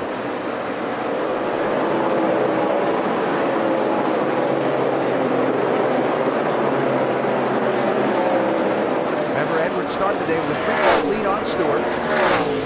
And the difference between first and second, while the 1 point per position championship system that's new to this season is good for everything but the difference between first and second. There's 3 points between first and second because fans wanted wins to mean more this year, and that's not to mean more. Check back a little further in the pack, some of the other closer races for position than those front few. Denny Hamlin, Ryan Newman. Newman in the 39 with the 9th spot. Hamlin in 10th. Hamlin the winner here a couple of years ago. It's been a solid day for Denny Hamlin. I wouldn't say spectacular. We come to expect spectacular days from Denny Hamlin, but he and Mike Ford have been pretty solid as they try to work through some rough times this year.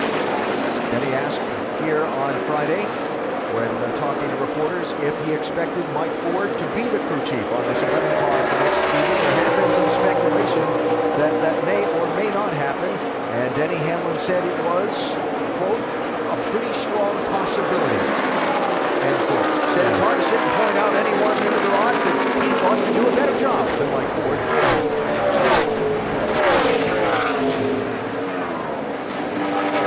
33 and 43 there, Clint Boyer and A.J. Allmendinger.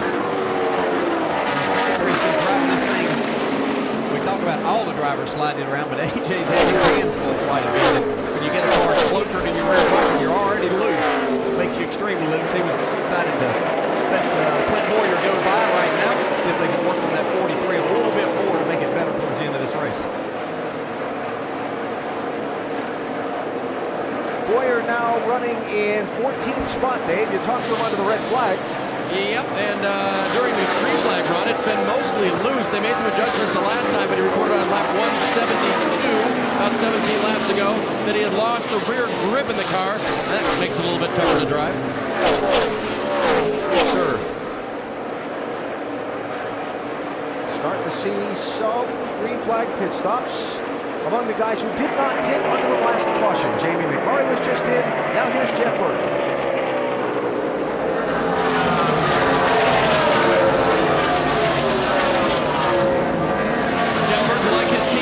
Boyer losing rear grip. They will make a chassis adjustment.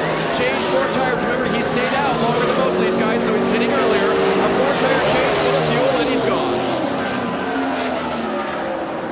And the other one who did not pit under that last cycle of stops was Dale Earnhardt Jr., so expect to see him in before too long. See this 16 car on the access road coming in. I heard a car go by us just a minute ago on the front straightaway that was down at least one cylinder. Looks like it might have been Greg Biffle, another one of those Fords. And Biffle goes to the garage. Boy, that is not good. So was that an experimental engine, or was that one of those unexpected problems when we visited with Doug Gates earlier, talking about Marcos Ambrose and David Ragan. Ragan's being an experimental engine, but Ambrose is being an unexpected problem. The Roush engines have only failed twice in races this year. That's 3 tonight. That would be really worried.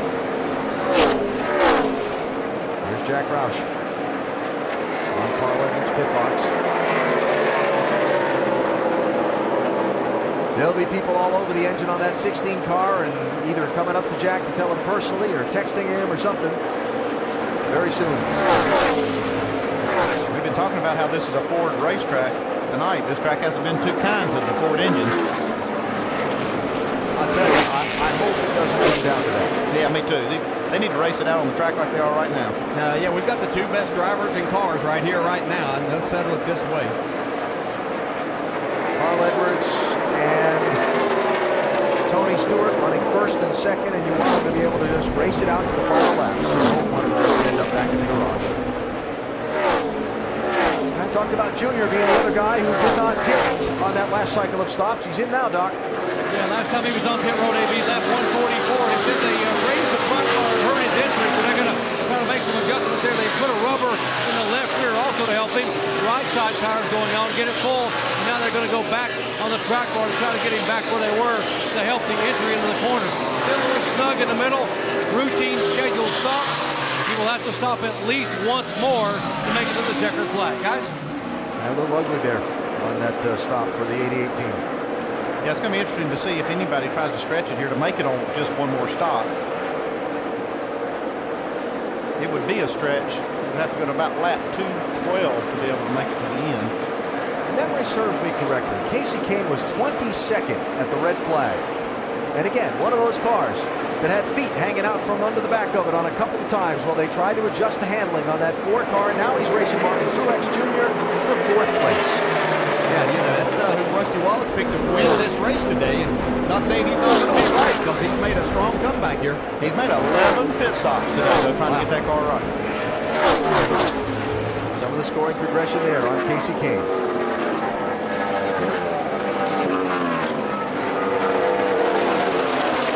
Now that some of the other cars who did stop on the last yellow are going to begin to trickle onto the pit road. Wonder how long with the speed of the freshened tires till the leaders are all drawn in. Here's Brad Keselowski, Jamie. And Brad Keselowski told us in that rain delay they really want to end up third in points. That was the goal.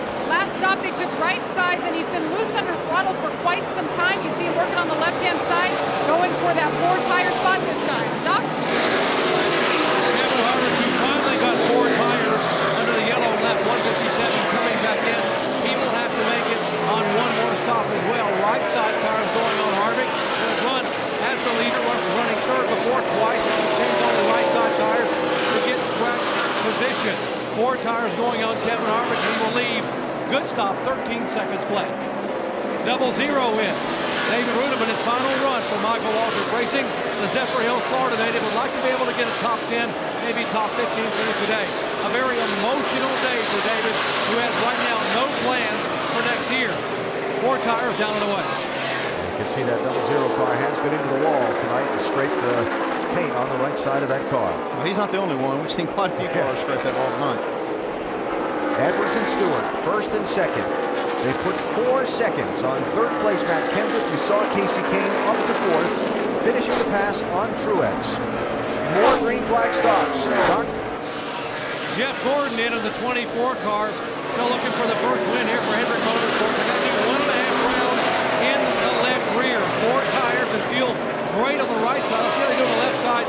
Left front, gloves on and off, wheel coming off. Oh, going to cost him some time here. Clean the grill right at 14 seconds as he's down on the way. And Kasey Kahne working on Matt Kenseth now to pick up third position. That 4 car charging back toward the front after the red flag for rain earlier. Ryan Newman hits the pit lane here along with Kyle Busch and A.J. Allmendinger, Doc. Yeah, Ryan Newman, you might expect him to have a good race car set up very similar to what his teammate and car owner Tony Stewart is driving. Good car here, 4 tires, air pressure only, otherwise no changes. Dave. Kyle Busch said my car is tight in the center of the corner. It is free off the corner, but that tight center is what is, quote, killing me. So I'll work on that with these changes. 4 fresh tires for Kyle. Got to go up on the track bar slightly for the 17 car. Matt Kenseth said, you know, the car there went by.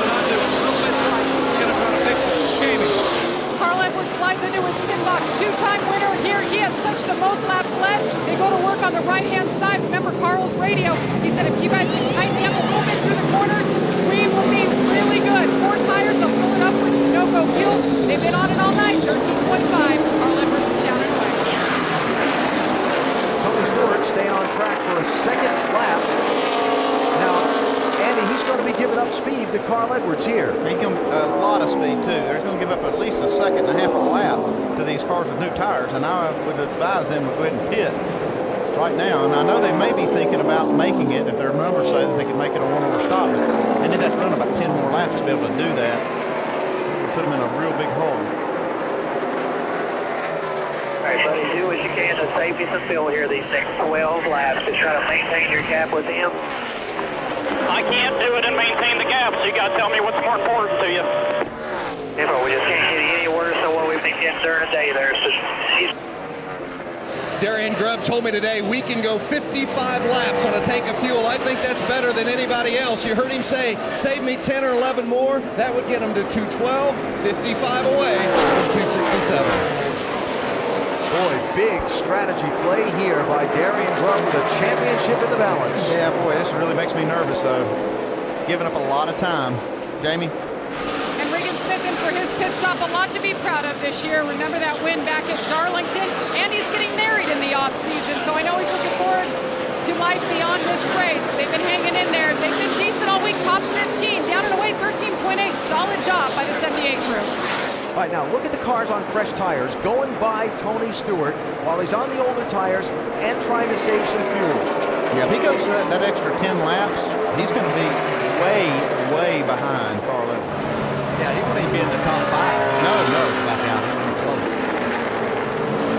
He's clutching the car too in the corners. That's why I was listening there. He's also clutching the engine like we've seen him do before when he won the race at Chicagoland, for example.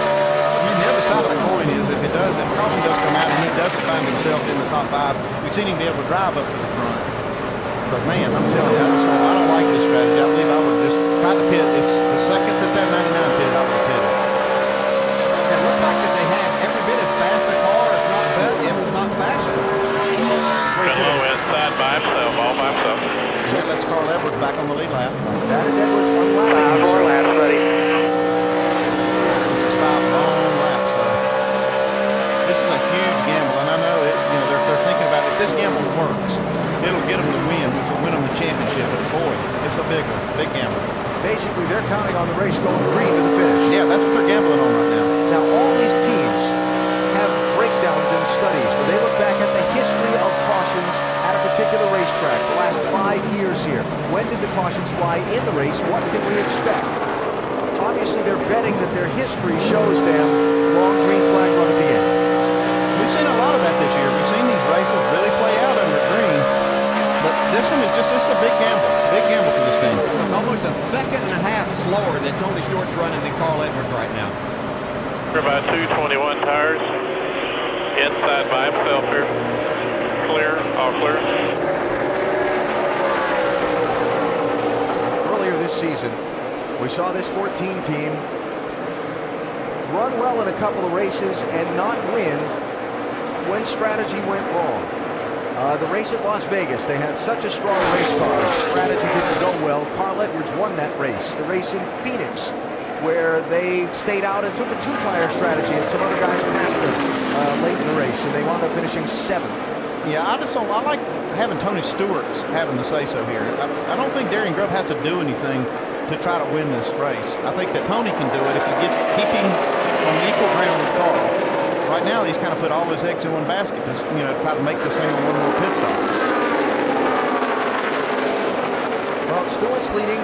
Edwards is 30 seconds behind him in 5th position. Already having made a pit stop in this cycle while Stewart is stretching fuel to try and make the distance on one more stop.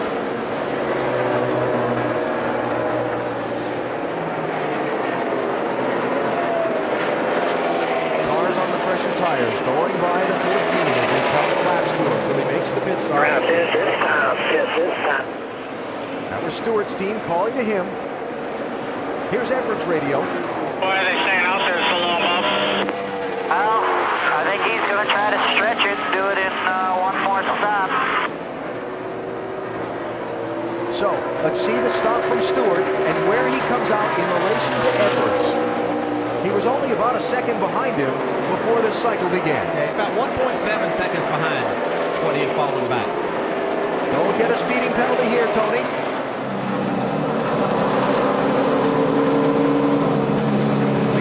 Radio that he might be out of fuel. You hear the engine running down. That's a good thing. Normal stop, 4 tires. In 3, 2, 1, third track, don't go. It has been chugging for Tony Stewart on these last laps. Remember, they've had some problems the last 2 pit stops. A little cleaner on the right side this time. A 4-tire change, no other adjustments. The gamble, can they make it to the end on fuel? They're going for it. Tony Stewart, 4 tires and away. Get off the pit lane without getting a speeding penalty.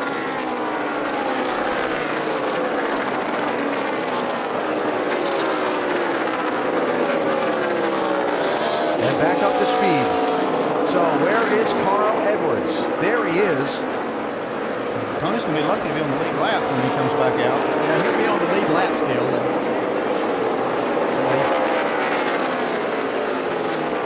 So Edwards is the leader. We'll see where Stewart is when he gets back up to speed as Edwards squeezes in front. Caution flag is out. For the rain. Yellow's out for the rain in 3. Here's the leader. Wow. That is actually a break for Tony Stewart. Yes, it is. As long as we go back racing. Oh, my. Carl Edwards is leading. He just got the lead before the yellow flag.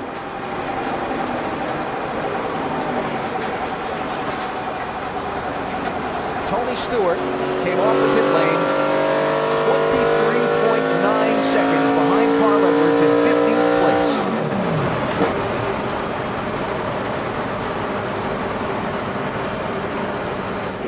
It looked like Martin took the lead when Tony made that pit stop. He's now making his. Yeah, and that allowed Carl Edwards by him. And now Edwards will be the leader at the caution. Now let me throw this at you. Edwards needs fuel to the finish. Stewart doesn't. Right, that'd give him track position, and he's got 4 new tires. Hasn't even run up to speed yet. Yeah, he should be the leader because all of these other cars are going to have to come to pit road at some point in time. Now, when do you do that? There's going to be some that are going to gamble right now. Carl Edwards may have to step, not knowing if it's going to continue to rain. Well, here's another problem. Carl Edwards may not be able to run from here on this fuel. So I don't know that's, he can't come yet anyway. Right. Because he's going to have to see how long this rain, how much Tell me rain what you want me to do. I'm in the middle of 3 and 4. Yeah, he can't come off the racetrack while it's raining, and he's leading the race. It looks like an isolated shower on my radar. I haven't seen it. Tell me. Go ahead, pit when it's open. He called him in. Open, here we are, 4,000. Everybody came with. You can't do that to me, Bob. I was doing my best, bud. This isn't easy, okay? 10 for it, 10 for it. Crucial stops here. What do they do? Fuel only, 2 tires? Vince? With Darian Grubb. Darian, you held him out there a long time. Getting ready to see Carl Edwards pit, but what kind of gamble do you feel like you took there? Really none right now. Look at the rain. I'm caution lap stuff. You're real close to making it right here. Alan? Yeah, it's no gamble right now since the caution came out, but I'll tell you, that was a big gamble. They just got away with it. Big break with the rain. Big, huge break. They're going to wind up the lead now. Wow. I did not see that working out like that. An interesting night, hasn't it? What an interesting night. I think Bob Osborne put it perfect. This ain't easy. This ain't easy, bud.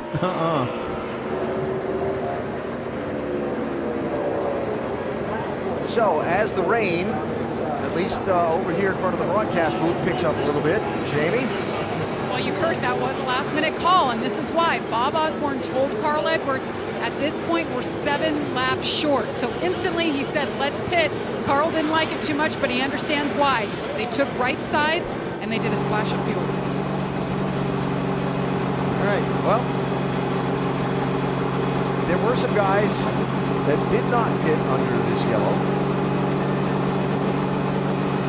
Kyle Busch is going to be the race leader. We are 5 laps short. We are 5 laps short. It's going to be Kyle Busch, Brad Keselowski, A.J. Allmendinger, then Tony Stewart in 4th. Clint Bowyer will be 5th, then Carl Edwards in 6th.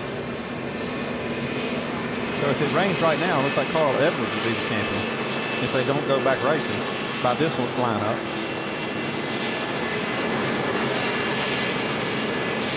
And NASCAR monitoring track conditions and trying to decide if they're going to leave the field out under yellow or bring them down the pit lane. It stopped raining for the moment, at least right here. Well, our in-race reporters have put on one whale of a show for us tonight for this championship. DJ? Hey, Tony Stewart, Dale Jarrett, you have a copy? Yeah, bud. I don't know what you're seeing from in there, but wow, what a night this has been. The race between you and Carl, now the fuel strategy. What's your thoughts right now? Just my thoughts are saving fuel, the biggest thing, but Darian says we're going to be in good shape on it. It's just a matter of trying to save a little bit for green-white checkered here, and they can't make it, so that's a good thing right now. All right, buddy, let you go back to saving fuel. Good luck. Man. And Carl Edwards running right now back in 6th position. Looks like he's talking to his team on the radio.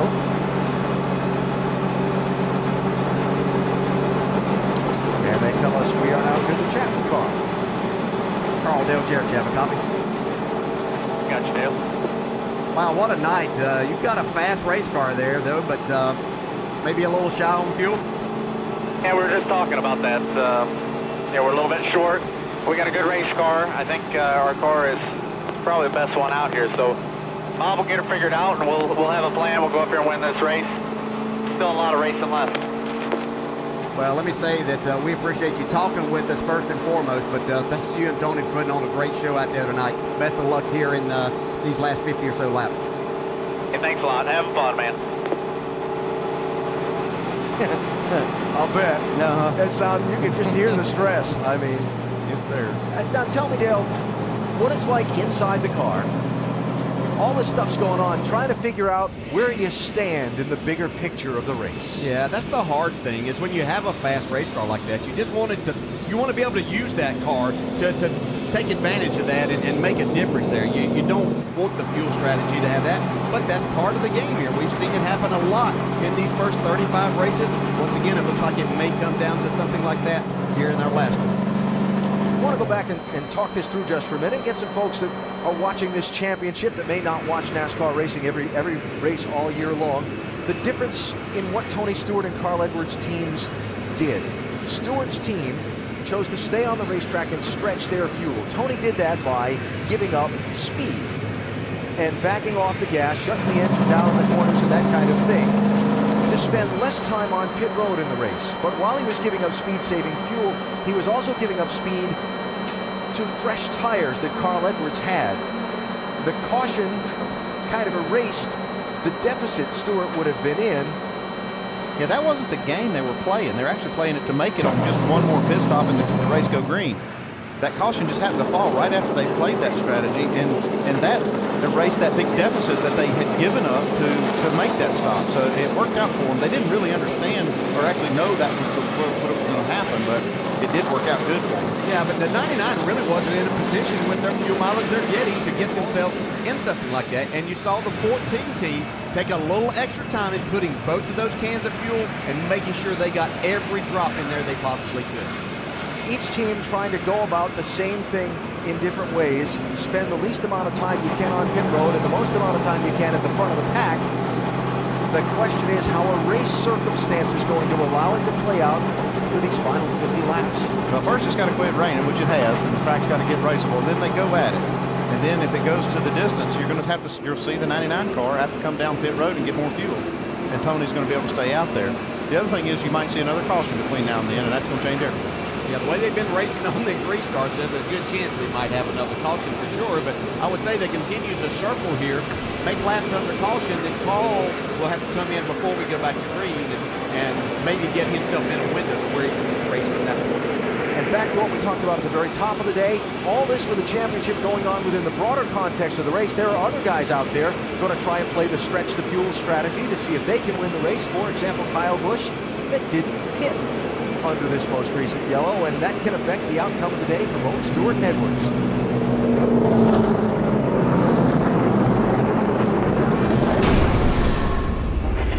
Can be so much, so many little things that go on in the context of this race. Here is Stewart. Yeah, just watch the fuel guy right here. He's just trying to make sure that this thing gets full of fuel. And they're watching, holding. Now he's full of fuel. And then the caution came out. Edwards' team makes the right side tire change. They only needed just a little bit of fuel to get the car full. It hadn't been too long since they'd made that last stop under green, so it only took 3 or 4 gallons to fill it up. The key thing here is the 99 team just doesn't have the fuel economy that Tony Stewart does. They can't go 55 laps like Tony can. They're well short of that, so they can't play the same strategy. It's a giant chess game using 3,500-pound race cars, tremendous race drivers, calculators and computers for fuel mileage, electronic timing to coordinate lap times, and very, very smart people like Bob Osborne and Darian Grubb to figure out a way for their car to end up at the front of the pack when the laps run out in this race. And to be quite honest, everybody can't do what Tony Stewart as a driver was doing there. Just kicking in the clutch, you'd say, well, that should be simple. That makes the race car do a lot of different things when you kick the clutch in, the car starts literally freewheeling, so you don't, it changes the way that it drives. So it's not just as easy as it sounds and just saving the fuel that way, but Tony is probably the best out there at doing that. While the field follows the pace car round and the jet dryers are on track, let's bring in the 1989 champion, Rusty Wallace, who hates fuel mileage strategies. Yeah, I tell you what, guys, I do hate fuel mileage strategies, no doubt about that, but I've been watching this 99 car. I've been running my calculator like crazy down here. I might disagree with a little everybody else up there, because I think the 99's got no problem getting this baby to the end on fuel the way I'm calculating this thing. Well, Rusty, there's no question that these extended caution laps are helping him stretch that mileage. Yeah, I would say the 14 car, Tony Stewart's in more trouble than 99 of Carl Edwards, because Carl was not trying to save fuel yet, guys. We all know from the 2008 race here, Carl Edwards was a master at saving fuel. We remember watching him run around a track just barely putting around. So I would say right now, I'm betting on Carl having a little bit more gas in the tank than the 14 at the end of this thing. I know I kind of upset your apple cart there, but it's just kind of my opinion right now. Well, I watched Tony Stewart. He made a pit stop with 55 to go, and he had run 55 laps. He just proved that he could make it on fuel. And now we've got all of these caution laps. I think it really puts Tony in a good spot to make it, no problem. I think these caution laps also help the 99, which may make him be able to make it from here. Yeah, I think this is a good debate, guys, no doubt about it. We know fuel mileage has been really important all the time, but I've been running these numbers like crazy, and I might look stupid when it's all said and done, but I think he's going to make it no problem. I'm talking Carl Edwards, guys. Yeah, I got to tell you, it's part of the fun of the sport. How's it all going to turn out? We just don't know. And the weather. Isolated, scattered showers. The race has been stopped now 3 times, or slowed 3 times, and stopped once by rain. And as long as that precipitation keeps falling down, the laps under caution or red are going to tally up, and the laps left to play the strategy out under the green are shrinking. Yeah, and you know, the truck race on Friday night was shortened, and it was about 15 laps shy of getting to the very end, but it was getting extremely late, and I'm sure they'll stay later here tonight to try to get this race in, but you just don't know. So much at stake. Well, big stories on the night tonight. Carl Edwards, Tony Stewart pretty much going head-to-head for this championship like they have the last couple of weeks, but getting there in very different manners. Edwards leading the most laps on the night, 119 of the 220. Nobody else has led more than 29. Stewart going all the way to the back of the pack after damage picked up very early in the race, needed to be repaired. Then a couple of pit stop problems for Stewart, and he's continued to rally each time. Stewart coming from as far back as 40th at one point, and now the different strategies played by the two teams, with Stewart's team stretching the fuel to try and save a trip down the pit lane, while Edwards' team going with, I'll call, a more conservative strategy or conventional strategy, and still needing another trip down the pit lane. Talked about our caution trends. Yeah, and if that happens again tonight, it's going to change everything. You'll see everybody make pit stops because they're going to need tires regardless. So, you know, we'll just see how this thing plays out and with whether we get back to green and how many laps there are to go. While the dryers are on the track and the pace car is in front of the field, a trip back through the days of the top 2 for this championship, Carl Edwards and Tony Stewart. So far, they've made this race live up to its advanced billing. Stewart, after the first pit stop of the race, hey, we got some damage in the nose of this car. Spent some time getting it fixed, sent him all the way back to 40th spot. Yeah, had to do a lot of work, but Tony Stewart made up a lot of time on the racetrack, passing cars wherever he could catch them. Carl Edwards, meantime, while Stewart was back there getting the damage fixed and coming back through the pack, was out in front, leading and leading and leading. Then Stewart got to the front, and they raced side by side and pretty aggressively on what have been some wild restarts tonight. Yeah, Tony Stewart's had some great restarts, and he takes the lead right here from Jeff Gordon at one point. Kind of stretched it out a little bit, but Carl Edwards' car's been strong all night long. Never far apart once Stewart got back to the front. Look at this, 4 wide. That was just incredible. I mean, that's just a very confident race driver in his abilities and his race car. See, he goes by Martin Truex here. But each time Stewart has gotten to the front, something has set him back. A couple of hiccups on pit stops here. Watch the right rear. They had a lug get hung in the socket trying to change tires. Yeah, they were going to change 4 tires, had to call that off and make it a 2-tire stop after that problem. And Stewart would rally back after each setback, letting Carl Edwards know he wasn't going away. Edwards back to the point on Martin Truex Jr. while Stewart was keeping pace with him, pass for pass. And they ran first and second for this last stretch run of the race until they went on opposite pit strategies. Stewart's team stretching their fuel, stopping with 55 laps to go. Edwards' team, when the caution came out for the rain, pitting then for right side tires and fuel, setting us where we are now with Stewart running fourth, Edwards running sixth.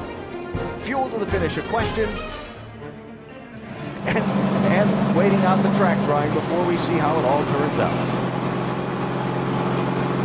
Now, Vince, a strategy played by Tony Stewart's team, and they're running right now in fourth. Well, and it was a big gamble, and then the rain came, and that certainly helped them out. Certainly from a mileage to the regulation distance, Tony Stewart and Darian Grubb are feeling good about their position. Just so you know right there, I mean, that's the hardest we've run it basically, but it made it through the stop. It got out of the box okay. It actually died at the last timeline, and not 50 foot past where it died, it took back off and the pressure started coming back up. 10-4, that was some hard braking zone there at the end of pit road, but did an awesome job there keeping it running and everything. So that confirms our numbers right there, and where we're at right now, we got about 2 laps to good, so just keep getting there every drop you can get under caution here. There you heard him say 2 laps to the good. If it comes down to a green-white checkered, Darian Grubb told me just a moment ago, we're not quite there yet. Jamie Little? Well, before these caution laps, you heard Carl Edwards and Bob Osborne say they were 5 laps short. So Carl starts thinking about every possible scenario. Matt, push us right now, you guys. Can I shut it off? He can push us? Negative. A negative, he said. Now he's asking Bob Osborne over and over, okay, break down the 14. What are they doing? Are they getting better fuel mileage than us? Bob did the calculations, and he said the farthest we've been able to stretch it is 51 laps. The farthest the 14 has gone is 14 laps. So we should be in pretty good shape. And by the way, they've been turning these caution laps, so by the time we go green here, they should be good to go, as Rusty said. Jamie, thanks. All I can say is I want to see how it's going to turn out. A whole lot of things at play here. Terrific Ford 400 so far tonight, and the deciding moments of the season still to come. It's time to go NASCAR Nonstop, presented by Nationwide Insurance.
Still working track drying here at Homestead Miami Speedway. Now 42 laps to go. Remind you to join host Reese Davis and analyst Kirk Herbstreit and Craig James for BCS Countdown tonight as they unveil the latest BCS polls and analyze who are the contenders and pretenders. It's BCS Countdown presented by Discover on ESPN. Tonight, 8:15 Eastern, and continuing on ESPNU at 9 Eastern, and they've got some things to talk about tonight, too. The weekend that was in college football. What a shuffle that was. The only one that I can tell you that's a real contender is that LSU bunch. Find out what this week's picture is here in a little while. Well, we got some NASCAR racing left to do first. A championship to settle and a race to be won as well. And so many things factoring into the late going here at Homestead Miami tonight.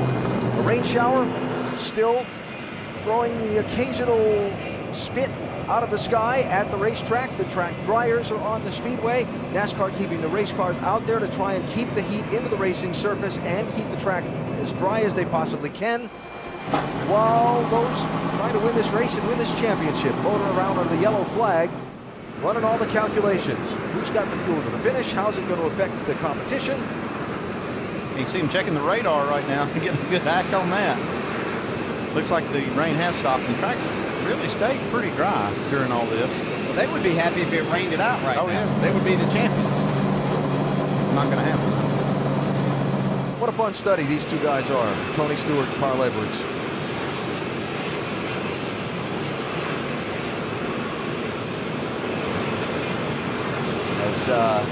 As different as could be, if you will, and made it so much fun to watch this championship unfold. Look at how they run on the racetrack. That car, Kyle Busch, is the race leader.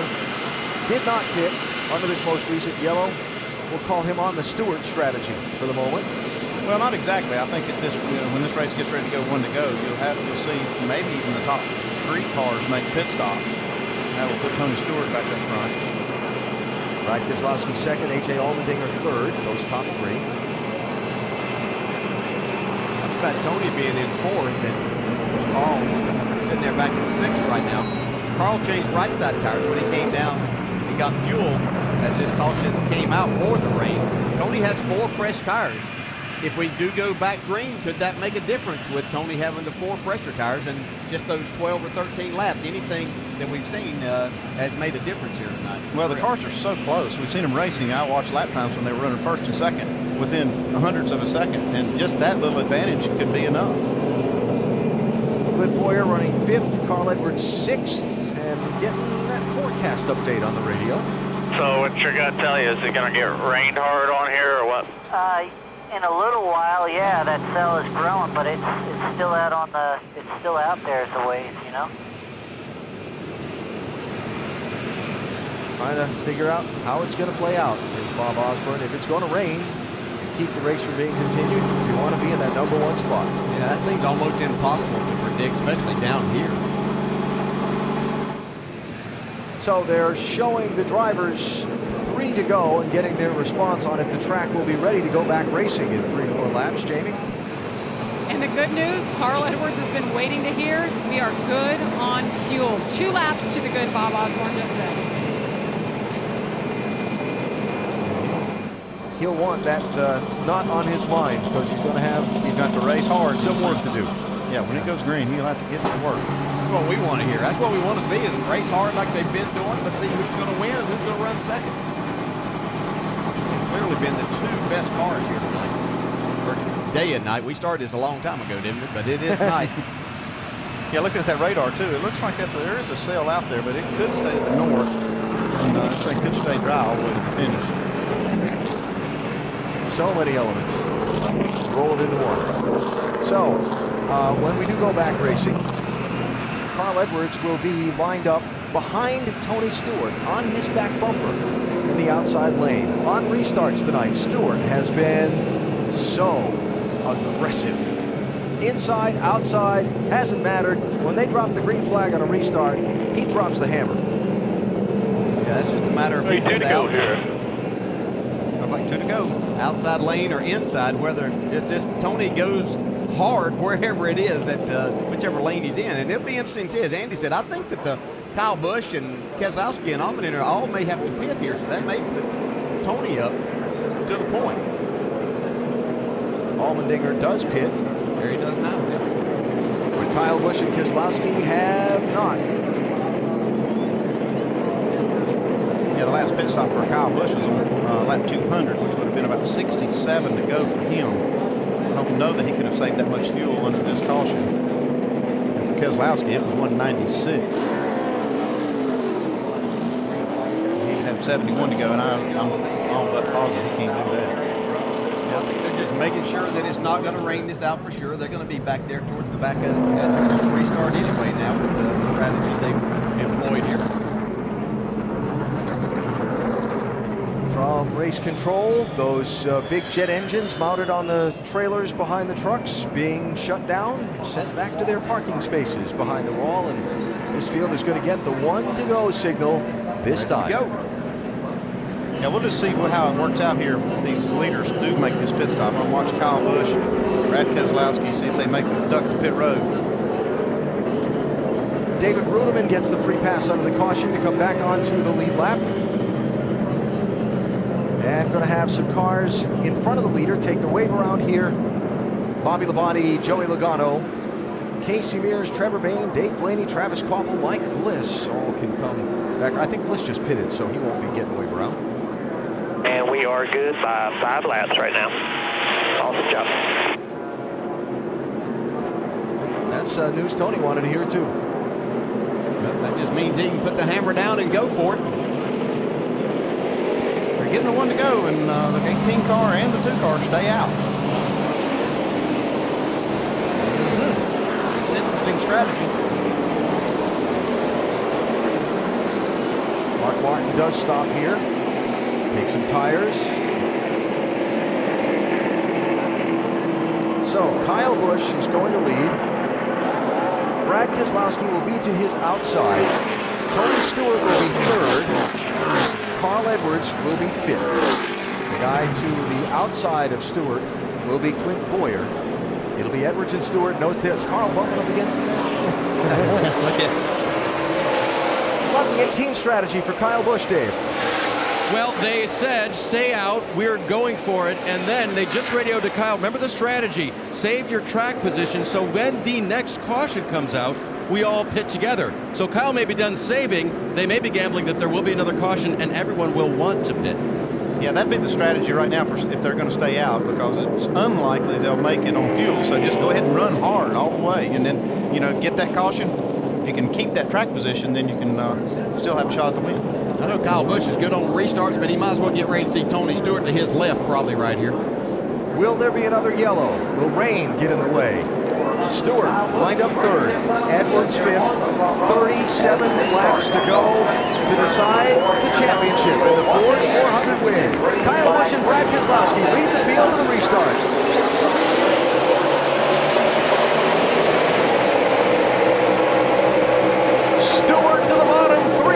For the race lead. 3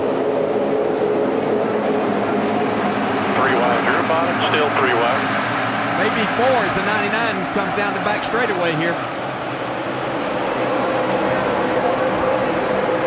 Kyle Busch and Keselowski not giving in. Stewart by Busch. Here's Edwards trying to keep pace. Oh, that's close.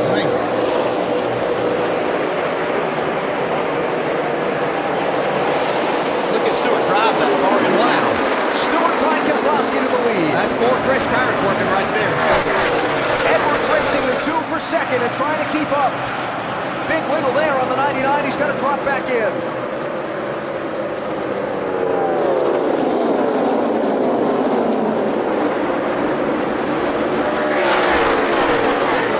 Last night, Stewart and Edwards and Keselowski raced to the win of the Nationwide Series. Keselowski admitted he did some blocking in the last laps. He was racing Edwards for the win in that one. They've had some history together, but lately they've been racing each other pretty clean. I would say that Keselowski's going to race him hard. Check the points, top of the screen. Stewart by 1. Edwards has to pass Keselowski for second to tie, but Stewart has the tiebreaker.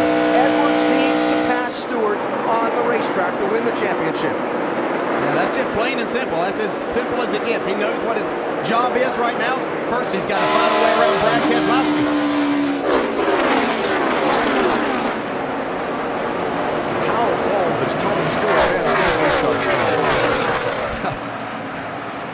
And I'm sure that Kyle Busch probably knew it was coming, but still couldn't stop it. I think you go all the way back to Chicago, and he made one of his comments under caution about these restarts and how crazy they were. He said, okay, I'm going to start doing it too. I'm going to be just as crazy as everybody else. Been working for him. Very well. Here comes Edwards. Got to run. Looking for second place. Look at the hands inside that 99 car. Fighting for control into the corner. All clear. Go get the 14 now. Edwards the second. But he's got to track down Stewart. Remember, the tiebreaker belongs to Tony. Keselowski's not done with this yet. I don't think he's got anything for him. He's down with these two to settle it. Let her take off. And in this situation, you see Tony Stewart, if he gets this win, we heard the fans say that they wanted winning to mean more. There's no win would ever mean more than this one right here for Tony Stewart.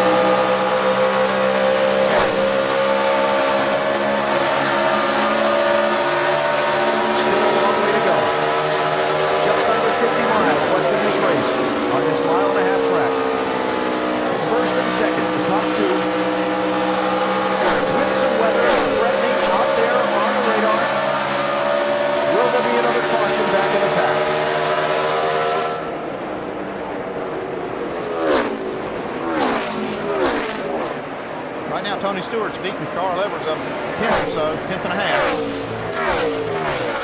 Well, neither one are holding back. They know they have enough fuel, so they're giving it everything they have right now. Carl Edwards has been really strong at the end of these runs, though. Yeah, you remember back at Kansas a few years ago, Carl Edwards making that big dive bomb on Jimmy Johnson? It ain't over till it's over. That's right. May take that here tonight. Well, earlier this week in the press conference here on Thursday, Tony Stewart said he's wrecked his motor for a championship. Carl Edwards said, I'll race him like he races me. At least I know where I stand. So if Carl can catch him, who knows? Well, Carl ran a faster lap last lap. But they are the two fastest cars on the track. That may seem obvious being out first and second, but there's nobody behind them that's close to what they're running. Speaking of close, Carl Edwards is close to the wall right there. Gotta let it all go, right? He knows he's got to be ahead of Stewart. There is no tomorrow. This is it. Stewart knows he's got to keep Edwards behind him. Look at that smoke boiling from behind that 99 car. Well, he's up in a danger zone right there. Get away with it, he can clean the track off and maybe find a little grip up there. Man, look how close Carl Edwards is. Moving around the racetrack, hunting for any place his car might have a little more grip and find that distance closed on Stewart. The Stewart was a little bit quicker on that lap. I think Carl might have got a little closer than he needs to be up to the wall right there. Gave a little more respect that lap. There it is. Back at you, shoot him. Interval you see between the two. Carl closes it up through the middle of the corner. Yeah, this is really about as high as we've seen Tony Stewart. He'd been given the wall a lane and a half most of the night. He's up there much closer than what we've seen him, but it's translating into speed for him right now. Fastest once again. Just by hundredths of a second of Carl. Steady hand on the wheel of that 14 car through that set of corners. I can imagine the kind of focus and intensity it takes to race like they're racing right now. It's just incredible. I mean, the two best drivers in the series right now, able to take these conditions, the pressures that go along with it, and get the most out of the car right now. It's just incredible. It's intense in there, but this is what these two drivers do and do it well. The gap growing fractionally, now shrinking fractionally. Edwards beating by 2/100ths that time. Is it easier, Dale, to be in Carl's position right now or Tony's? It's always tough to lead out there. You like that idea of being out front and controlling things. And if you've got a good car and Tony is confident as he can be in his car right now, then you think that you can apply pressure and make that guy in second make a mistake trying to catch you.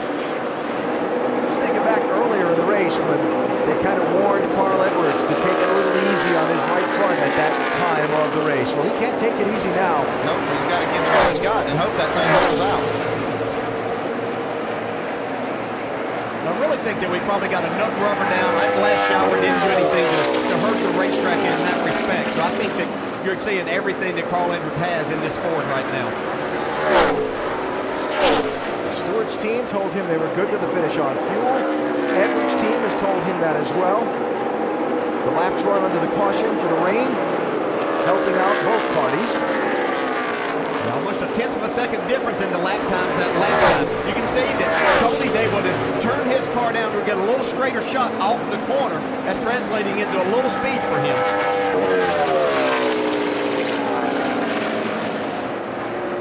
Tony Stewart said we've had to fight and fight to get every point we can in this championship. I think that makes it more gratifying. Also said we've got everything to gain, nothing to lose, and in this last race that makes us dangerous. Yes, and he's left it all on the track today and tonight. It's incredible the amount of, just the intensity and the performance I've seen from Tony Stewart personally as a driver. I mean, the car's there. Definitely, they're doing a good job of that, but Tony Stewart has been incredible. See that gap between the two staying pretty steady right now. It's only 100th or 200ths of a difference between these two each and every lap. Again, perspective. Edwards must pass Stewart to win the championship. If Stewart stays in front of him, Tony's the champ on the tiebreaker. Most wins. You can see up there, the cars are tied right now. It's just plain and simple. And nobody on the track is faster than these two cars.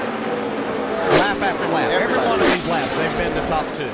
And Brad Keselowski is already 4 seconds back in third to the leader, Tony Stewart. Oh, look at Stewart drive the thing off the corner. You could see his hands really moving as he was chasing the back end that lap. Stewart has been so loose, so seemingly easy going in the week leading up to this race. You see the two crew chiefs up there. Nothing they can do right now. The only thing they can do at this point is plan for that caution that may come out and have a good strategy for what they're going to do. Otherwise, they just watch these drivers do what they do. And again, that strategy complicated by the fact that there's 27 cars on the lead lap, and those other 26 want to win. You've got to pick it up. Yeah, they These do. two are Yeah, driving they away. want to win. They just don't have anything for these two right now. Yeah, just talking if the caution comes out, we see some strategy and that kind of thing,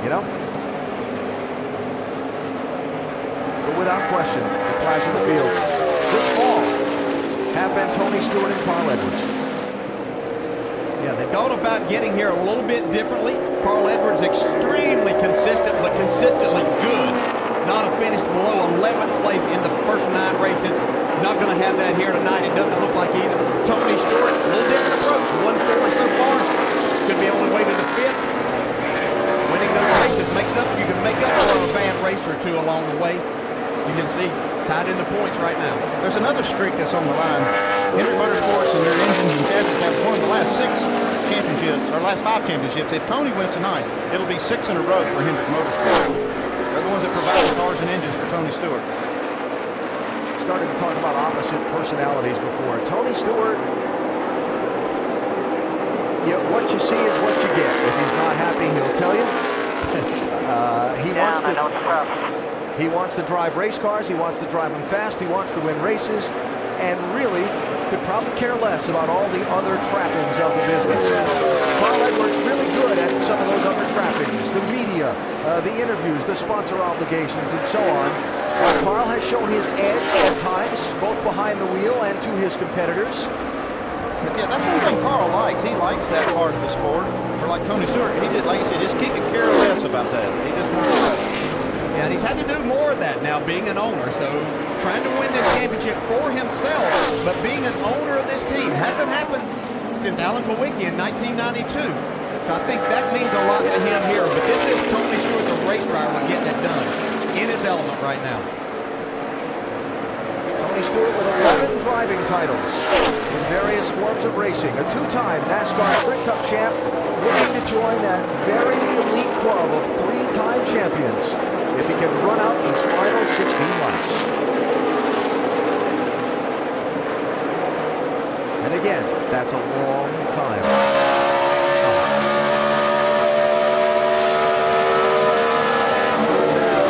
Good 15 minutes or so if we stay on the green.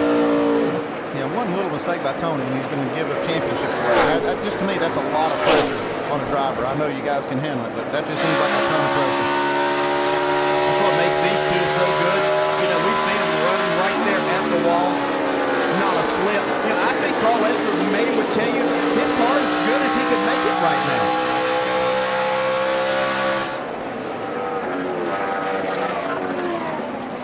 .5 seconds between first and second. Stewart edging away ever so slightly.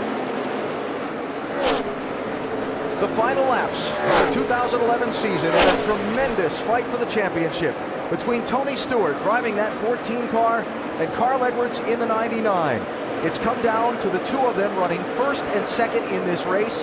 Whichever driver wins the race will be the champion. Stewart coming back from as far as 40th in the race earlier today with damage to the nose of his car. Each time he got back to the front of the pack, something set him back. Problems on pit road. They chose a different strategy that set him back, but a timely caution regained him his spot toward the front of the field.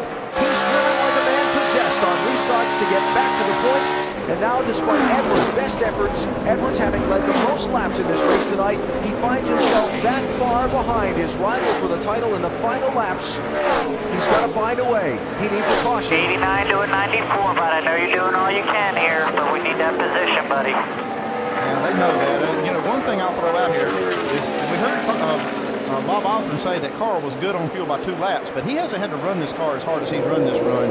And I'm not positive that he can make this. How about even Tony Stewart? And I know that pretty sure that they have estimated this and calculated it right. But this is hard. Either one of them have driven tonight and tried to make all of this happen. So you're not sure. There are no gas gauges in there.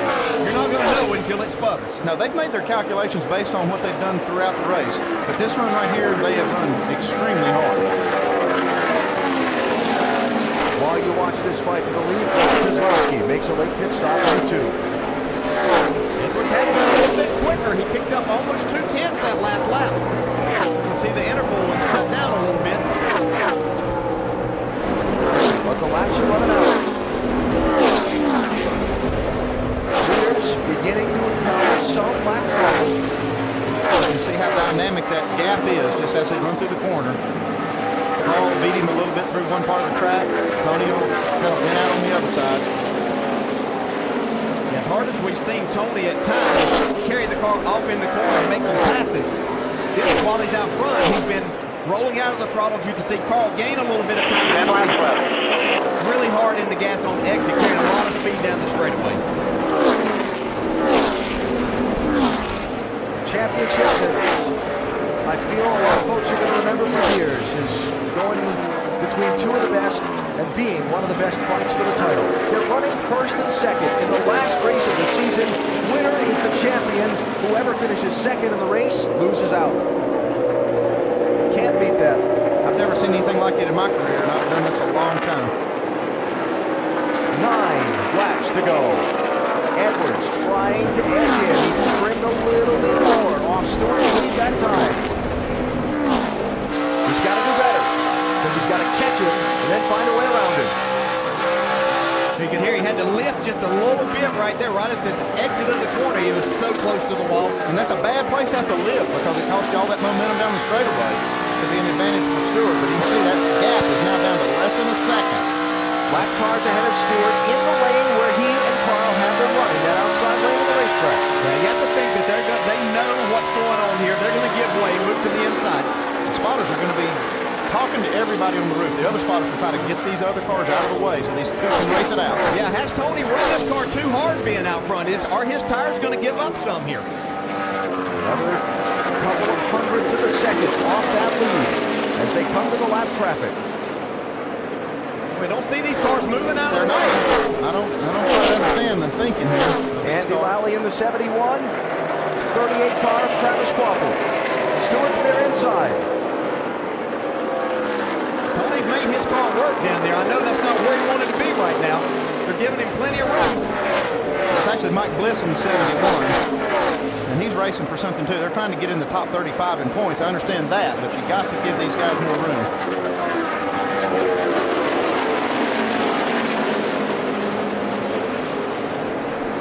Now Carl has to deal with the traffic. One thing that can do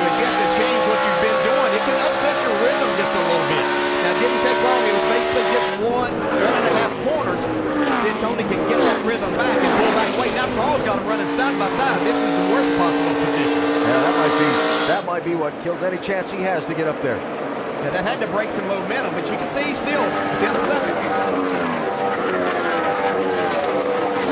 Now the gap growing again.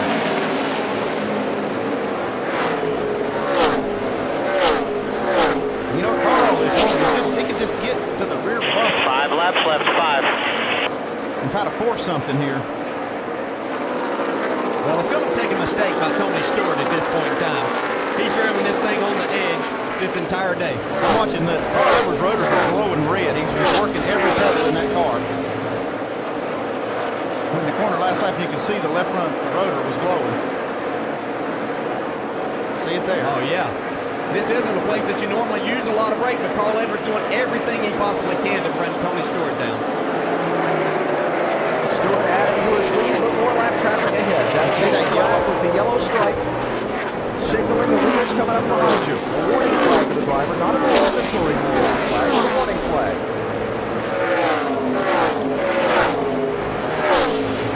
Dave Blaney gives way.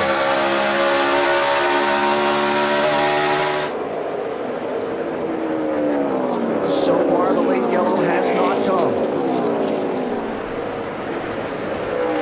One driver is hoping it doesn't, and another one hopes it gets that opportunity. You see the flag now, really waving that flag at these other competitors. So let these two race it out. Montoya, Jeff Morai yielding to the race leader. And Edwards running out of time. I tell you, this has been one incredible drive in this chase by Tony Stewart. On his way to a 5th win out of 10 races. And that was only good enough to tie in points as it sits right now. That's just how good Edwards has been. Yes. 2 laps to go, 2. 3 miles left to go. Tony Stewart seeking his 3rd championship. Rallying back tonight from as far as 40th position. Kind of had the what me worry attitude earlier in the race. Yeah, what an incredible job by the crew to repair that, Andy. That's not an easy place to make a change and fix a repair. Yeah, they've overcome a lot tonight on pit road. They had a mistake, or actually a problem with their pit socket. They had a hole in the grill. Tony Stewart White flag here, white flag. Bring it home. Final lap. Stewart and Edwards, 1st and 2nd. Winner takes the championship. It's just the most incredible run I've ever seen out of a race car driver, what Tony Stewart has done in this chase and tonight. Yeah, I think it's the best driving I've ever seen, and Carl Edwards did an incredible job too, but this is the man right here, Tony Stewart. 2002, he was the champion. 2005, he was the champion, those driving for someone else. This time, he's an owner driver, and he's become a 3-time NASCAR Sprint Cup champion. Tony Stewart wins it. So we got it? We got it. We got the tiebreaker, baby. Awesome job. Derek.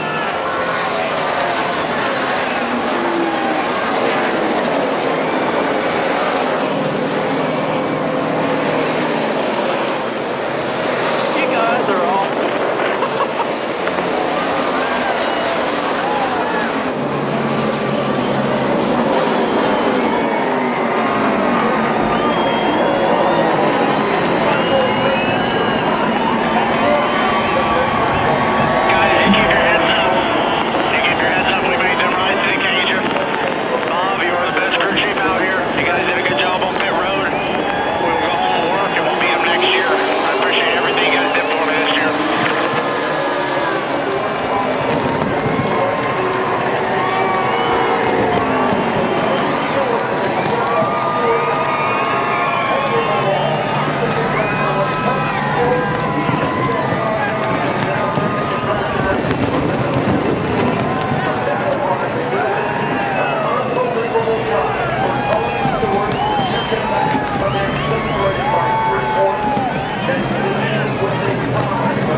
One for the ages tonight in South Florida.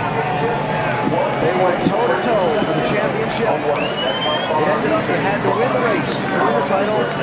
Tony Stewart did just that. In this sport a long time. That was the most incredible championship run I think I've ever seen. He would have turned around in the season. He didn't win a race in the regular season and came into this chase and won 5 races, won half of the races in the chase. Said in August, his team would just be taking up space in the championship. They weren't running well enough to contend for the title. And when it started 10 weeks ago, they won the first 2. They won 5 or 10. Okay, Tony Stewart being a great competitor right there. Carl Edwards made it all. He had everything that he had there at the end. And the entire chase, never finishing worse than 11th in the race for 10 races. A tie on points. The tiebreaker decides the championship. The tiebreaker is most wins. Fans wanted it to be about wins. Tony Stewart went out and gave them exactly what they were looking for. Just an incredible run. Did I make it exciting enough? You made it exciting enough for us, Vince. A tearful Darian Grubb holding his son Gavin here celebrating the victory. Darian, you told me earlier today that nothing has changed in your team. You've just gotten the brakes to go your way in the chase. Tonight you made your brakes. You repaired the car. You fought back from different challenges. You gambled on fuel. How did you guys do it tonight? We just fought. This entire Office Depot Mobil 1 team is incredible. We just didn't give up. We kept fighting. We went out and earned this championship and showed we're true champions. Darian, you've been through a lot of adversity. What's this championship mean to you? It means the world, but my family means a lot more to have him here with me. Congratulations.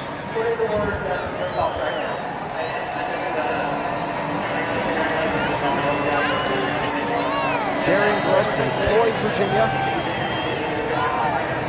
Came to be known to most of us when Chad Knaus was suspended during the Daytona Speed Weeks a few years ago. Darian, the team engineer, was Jimmy Johnson's fill-in crew chief at the time, and they won the Daytona 500.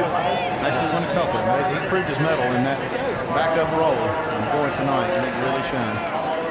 Took some huge gambles, too. I mean, that fuel mileage gamble was big, and it really ended up paying off for him. It was risky. It was very risky, but it actually is what got him the track position. And for Carl Edwards, he led the most laps tonight. He came up 1 spot short and loses the championship on a tiebreaker. Jamie? I imagine there's a lot of people around this country who agree with Dale Jarrett that was one of the most exciting championship races we've ever seen. What's going through your mind right now is all I can ask you after that effort. Let me thank my sponsors first. Aflac, Ford, Kellogg's, Subway, Scott, Sprint, all the fans. But this night is about Tony Stewart. Those guys rose to the occasion. They beat us fair and square. That is all I had at the end. My guys did a really good job. I mean, we came here, we sat on the pole, we led the most laps, and Tony still managed, him and Darian to do a good job with their strategy, come out in front of us, and that's it. That's all I got at the end. That's as hard as I can drive. So I told my wife, if I can't win this thing, I'm going to be the best loser NASCAR's ever had. So I'm going to try really hard to keep my head up and know that we'll just go next year. We're going to be just as hard to beat next year, just as hard the year after that. But I just hope everybody's proud of the way we performed and our effort. I appreciate everyone's support, all the folks that helped me get to this position. And I wish so bad we had that trophy, but it just wasn't meant to be tonight. Carl, you've had to drive that hard multiple times in your career, but for 40 laps, looking at the target ahead of you. What was that like from the cockpit? I mean, it was good because I could see what Tony was doing, and I mean, I tried all sorts of stuff, and I mean, that's as hard as I can drive that race car, and that's it. So, I said before this thing started, I'm going to give my best performance, and I'm going to be happy with that. I'm not quite happy with it, but we'll just, this is what we got. We'll make the most of it, and I can tell you one thing: if we're in this position again next year, those guys better watch out, because that was a lot of work to stay calm and to stay focused and perform the best we can. I learned a ton. And the patience. Great job, valiant effort by Carl Edwards. Brings it home second in the points. Reacting to Carl Edwards' thoughts, a valiant effort, but he has to be heartbroken. Yeah, and it'll hit even more tomorrow and in weeks to come. But he's, just as he said, he did everything he possibly could. He just, unfortunately, ran into a buzzsaw with Tony Stewart and this race team and winning 5 races. Who thought it was going to happen? Tony Stewart provides us our Goodyear winning moment. 5 wins in the 10 races in this chase for the NASCAR Sprint Cup. The tiebreaker was wins on the season, and that was the difference between Stewart and Edwards after these 10 races. And if that's not an emphasis on winning, I don't know what is. Exactly right. Particularly over the last 3 weeks, these two raced for the lead, raced for the win in these races. Just tremendous. Neither one of them ever finishing worse than 3rd in these last 3 weeks. It's the first time in the history of the sport we've had a tie for the championship in points. Tony Stewart tonight, Carl Edwards talking about giving it all he had. Tony Stewart passed 76 cars in this race tonight. He certainly earned it, didn't he? Every time he got to the front, he got shuffled to the back.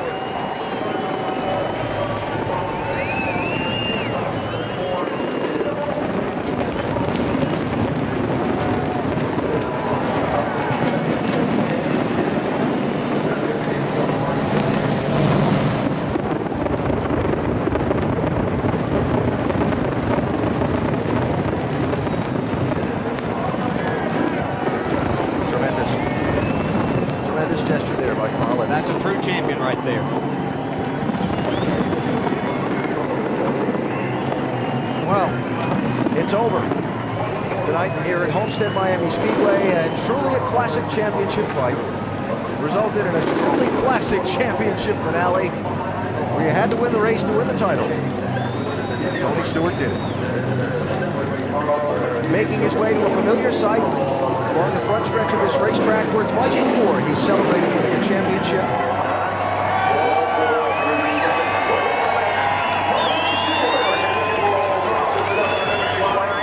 Eddie Jarvis, Tony's longtime business manager.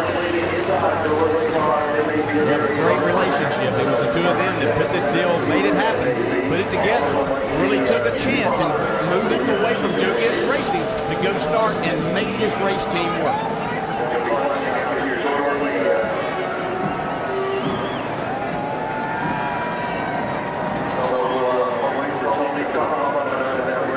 And you see the scene in Victory Lane presented by Napa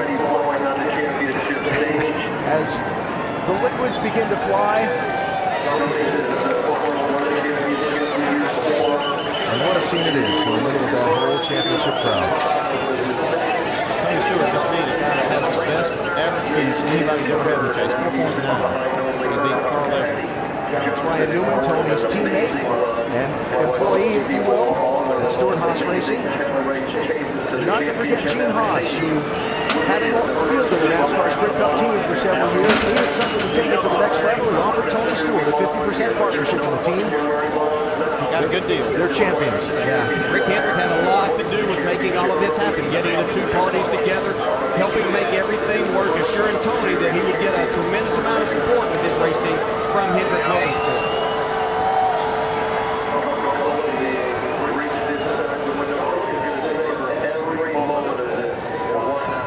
Look at that scene.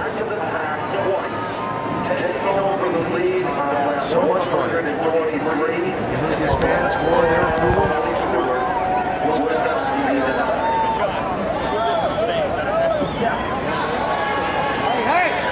Everybody waiting while Tony Stewart gathers his thoughts and gets ready to go. The most disappointed, the people who came up just short, talking it over. Bob Osborne and Carl Edwards. Sometimes you just get beat. And that's all that these guys can say. We gave it everything. Carl said he gave it everything. He has the driver. They had a great race car. The engine performed flawlessly. Just sometimes somebody else is a little bit better.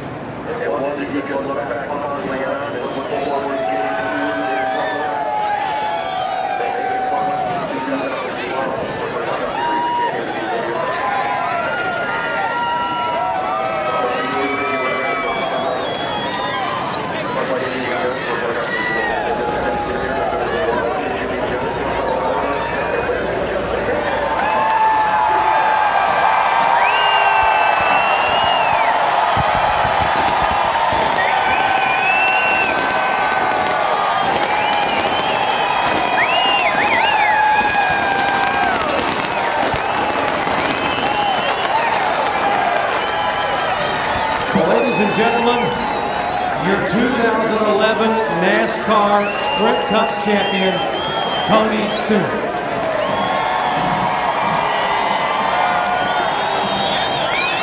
Wow, what a performance tonight. And what better way, Tony, for the closest chase in NASCAR Sprint Cup history to finish.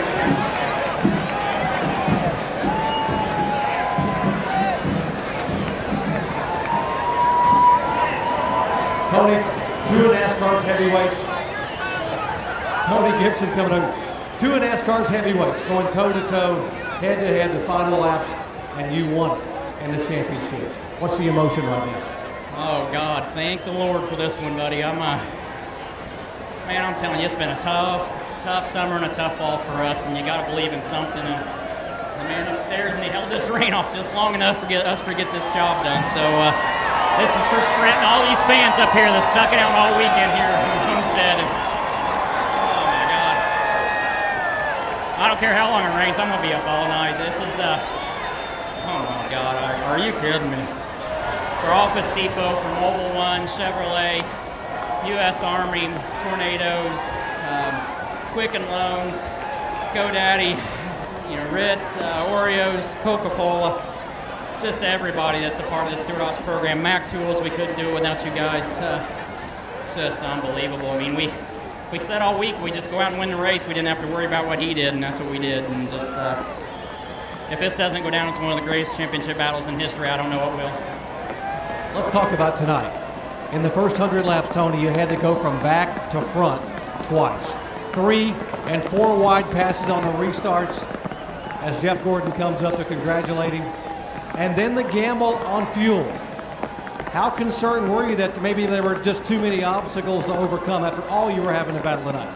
This team, there's one thing I learned when Gene Haas and Joe Custer gave us this opportunity, and our good buddy Rick Hendrick, and I couldn't do it without you, Bud, and everybody at Hendrick Engines and Chassis. That there's no quit here. And Daring Grubb, that man up there, and everybody on this team has just dug deep and never given up. And this is an awesome night. Eddie Jarvis, Prep Food, everybody at Stewart Haas Racing.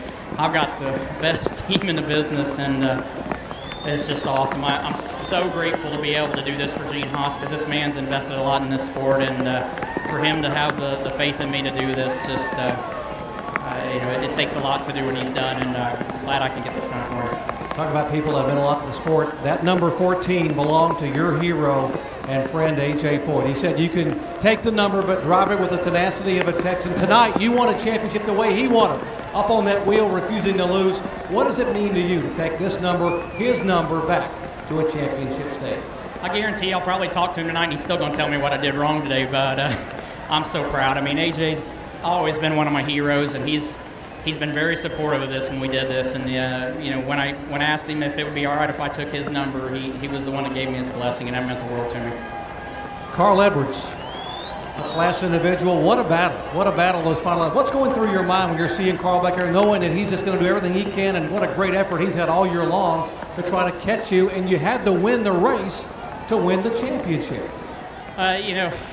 Those guys have done an awesome job all year, and my buddy Ricky Stenhouse won the nationwide championship yesterday, and Jack got the owner's championship, so I didn't feel bad taking this one away from him tonight. But he's a great competitor, he's a great guy, and we've been giving him a rough time this week, but it was all in an effort to do what we did tonight here, and that's to win this championship. But it shows how classy a guy he is. He was the first one to me over there, and he just said, promise me one thing, that you'll enjoy this. And he goes, I hope it's you and I in this position again next year. So it just shows how much class he's got. He's a great guy. Both of you showing so much class. And Tony, guess what? In just a moment, we're going to climb up on that stage. You're going to get a big trophy and even a bigger check as NASCAR's newest Sprint Cup champion. Alan? And they won't mind the raindrops one bit. Tony Stewart, 3-time NASCAR Sprint Cup Series champion after winning the season's final race. The trophy presentation is next.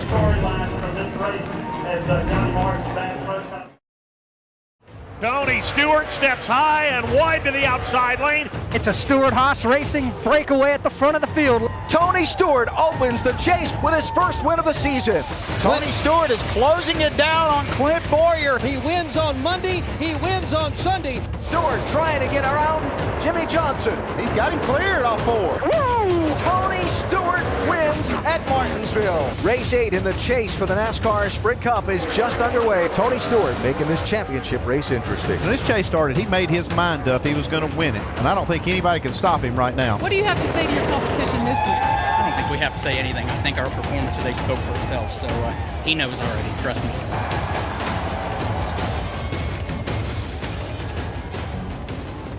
And then to the season finale, where Tony Stewart had to fall all the way back to 40th after some early damage. Every time he got to the lead, something happened that kicked him farther back. He was so aggressive on restarts, drove his way back to the front, and needed to win the race to win the championship. He did just that. Tony Stewart continuing a theme that's been sports in 2011 of teams just barely making the postseason and coming on strong and winning the championship. The Packers would be one, UConn would be another. Here Tony Stewart, the St. Louis Cardinals in baseball, and Tony Stewart on a tiebreaker. Most wins earns the NASCAR Sprint Cup Championship for 2011. Yeah, once again, just amazing. Two great drivers, the best two teams out there, and it came down tied into points. Just amazing, most amazing thing that I've ever seen. Jimmie Johnson winds up 6th, the lowest he's ever finished in the NASCAR Sprint Cup Championship in his career. And for Ryan Newman, he gets the final spot on stage at the series awards banquet in a couple of weeks in Las Vegas by finishing in 10th position. But it's all about Tony Stewart tonight. He and Carl Edwards waging a titanic fight for this championship over the final months of the season, and in this final race of the season, finishing 1 and 2 in the race, with Stewart getting the win and the title.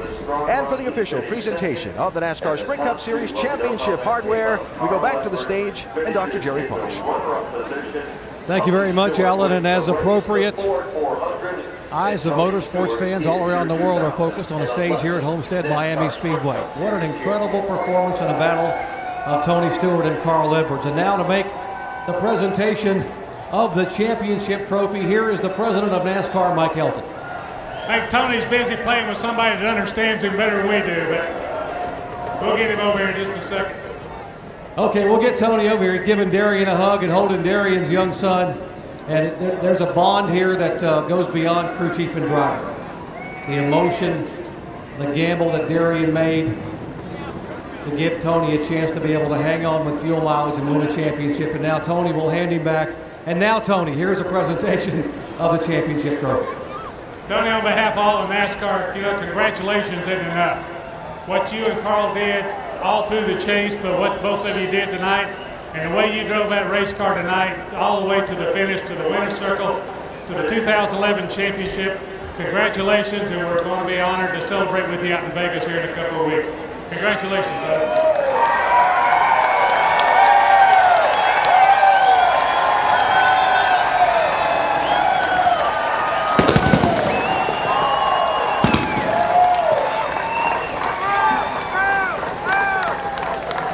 And now to present the championship check, and it is a big one. Please welcome the Chief Financial Officer of Series title sponsor Sprint, Joe Utenauer. Joe? Tony, you've proven again why you're considered one of the top drivers in all of motorsports. We'd like to congratulate you on your 3rd win on the NASCAR Sprint Motor Cup Speed Series, and congratulate you on your 1st win as an owner. And congratulations to the entire 14 team. And I'd like to present you, on behalf of Sprint and all of its 40,000 employees, this check for over $5.6 million.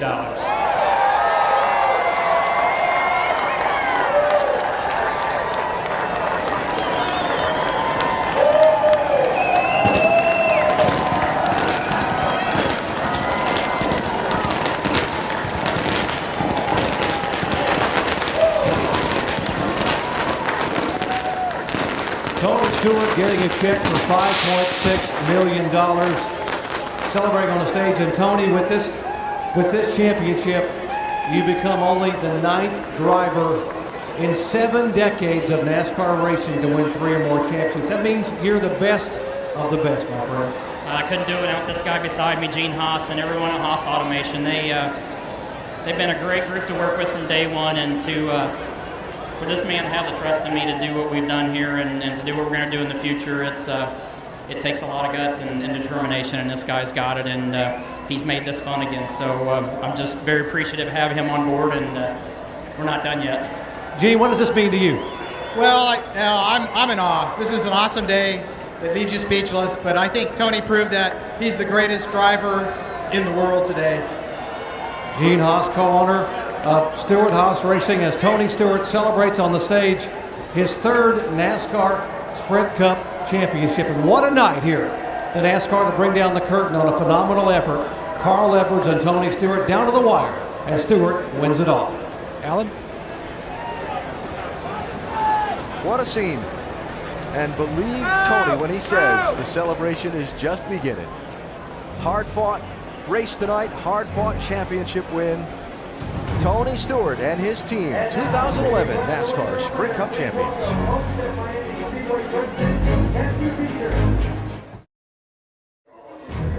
Tremendous championship finale tonight here at Homestead Miami Speedway, perhaps the greatest ever in the modern history of NASCAR, bringing back memories of November 15th, 1992, what many consider to be the greatest championship up to this point. Alan Kulwicki, Bill Elliott, and Davey Allison in a three-way fight for the title. Allison taken out in a late race wreck. That left Kulwicki and Elliott fighting for the race lead. Kulwicki led one more lap than Bill Elliott, then knew all he had to do was stalk Elliott to the finish. Elliott won the race. Kulwicki finished second and won the championship by the narrowest of margins. The man they called Underdog, the last owner driver to win the NASCAR Sprint Cup Series championship. Tonight, if it didn't top it, gave it a close run or is equal to it, because Tony Stewart tonight found a way to fight back and get to the front and win the race, and he needed to win the race to win the championship, and he won the title on a tiebreaker. And look at that list that Stewart joins. Yeah, Richard Petty winning it, being the other owner driver that won it, and then Alan Kulwicki. That's a short list. Carl Edwards leading the most laps tonight, but finishing in second spot to Tony Stewart. And again, they tie at the end of the season for most points, with the tiebreaker being most wins, and Stewart claiming the championship, his third in the NASCAR Sprint Cup Series. Well, they finished first and second in the race tonight. It came down to the tiebreaker. Your thoughts on what you saw on this night here in South Florida? What I saw was the two best drivers of the year, and when we came into this chase, I think that everybody certainly thought that Carl Edwards had a chance to win this championship. He did everything he needed to do. It seemed like the best average finish of anybody ever in the chase. That just wasn't enough to hold off a guy that came in without a win and then wins 5 of 10. That's just incredible to me. I've been doing this a long time, and I've never seen anybody with the kind of determination that I saw from Tony Stewart to win this championship. I mean, it started early in the chase, and it just carried on. The confidence, we heard it all week. We heard how much confidence he had. He knew he was going to do this. And as hard as it was to beat Carl Edwards, I just can't believe how much determination and focus that it took, not just from Tony Stewart, but his whole team. Just don't think you could ask for any more than we saw from these drivers, particularly the last 3 weeks. Racing up front for wins in races and racing door to door for the championship. And in the end, it was Tony Stewart winning the race and winning the title on a terrific night here in South Florida that will go down as one of the very best ever fights in NASCAR Sprint Cup history. Smoke, a 3-time champion.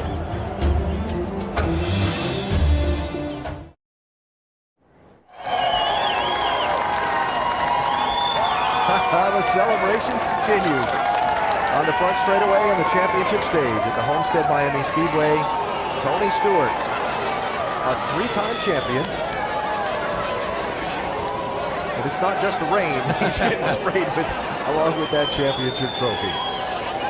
That race for the championship and the race win tonight was so great. Let's just take a quick look through the final finishing results on the night, point out some other great performances. Yeah, some great finishes. Jeff Gordon came back with a top 5 finish. And how about Martin Truex? 3rd place. Yeah, Jeff Burton with another top 10. A lot of momentum going into 2012 for him. Kasey Kahne caps off his tenure with Red Bull Racing in the top 10 tonight in 7th spot. Yeah, Kasey Kahne's going to actually end up with probably the 3rd most points of anybody in the chase behind our first two. Yeah, Dale Earnhardt Jr. came back with a solid 11th place finish. I know he was looking for a little bit more than that, but not a bad night. Brad Keselowski, Kyle Busch having to make the late pit stops. And some of the drivers that went out early, like David Reagan and Marcos Ambrose, with those engine failures. So, to the pit studio, Nicole, Rusty, and Brad, what a classic finish to a great championship. Absolutely unbelievable. Wow. Not just the way it was won, but how Tony Stewart did it. That incredible drive that truly will be remembered for a very long time. Nicole, I don't think I've ever seen a driver drive that hard my entire life. It was just a wonderful job out of Tony Stewart, but what about Carl Edwards? Those guys run the same lap times for 40 laps, bumper to bumper, and this thing's a tie when it's all done. I know there can only be one champion, but in my opinion, they were both champions today. Both gave championship efforts Yes. without questions. Both of these teams are to be commended. Tony Stewart was just unbelievable today in what he had to accomplish, what he did accomplish, but Carl Edwards should be very, very proud of that race team.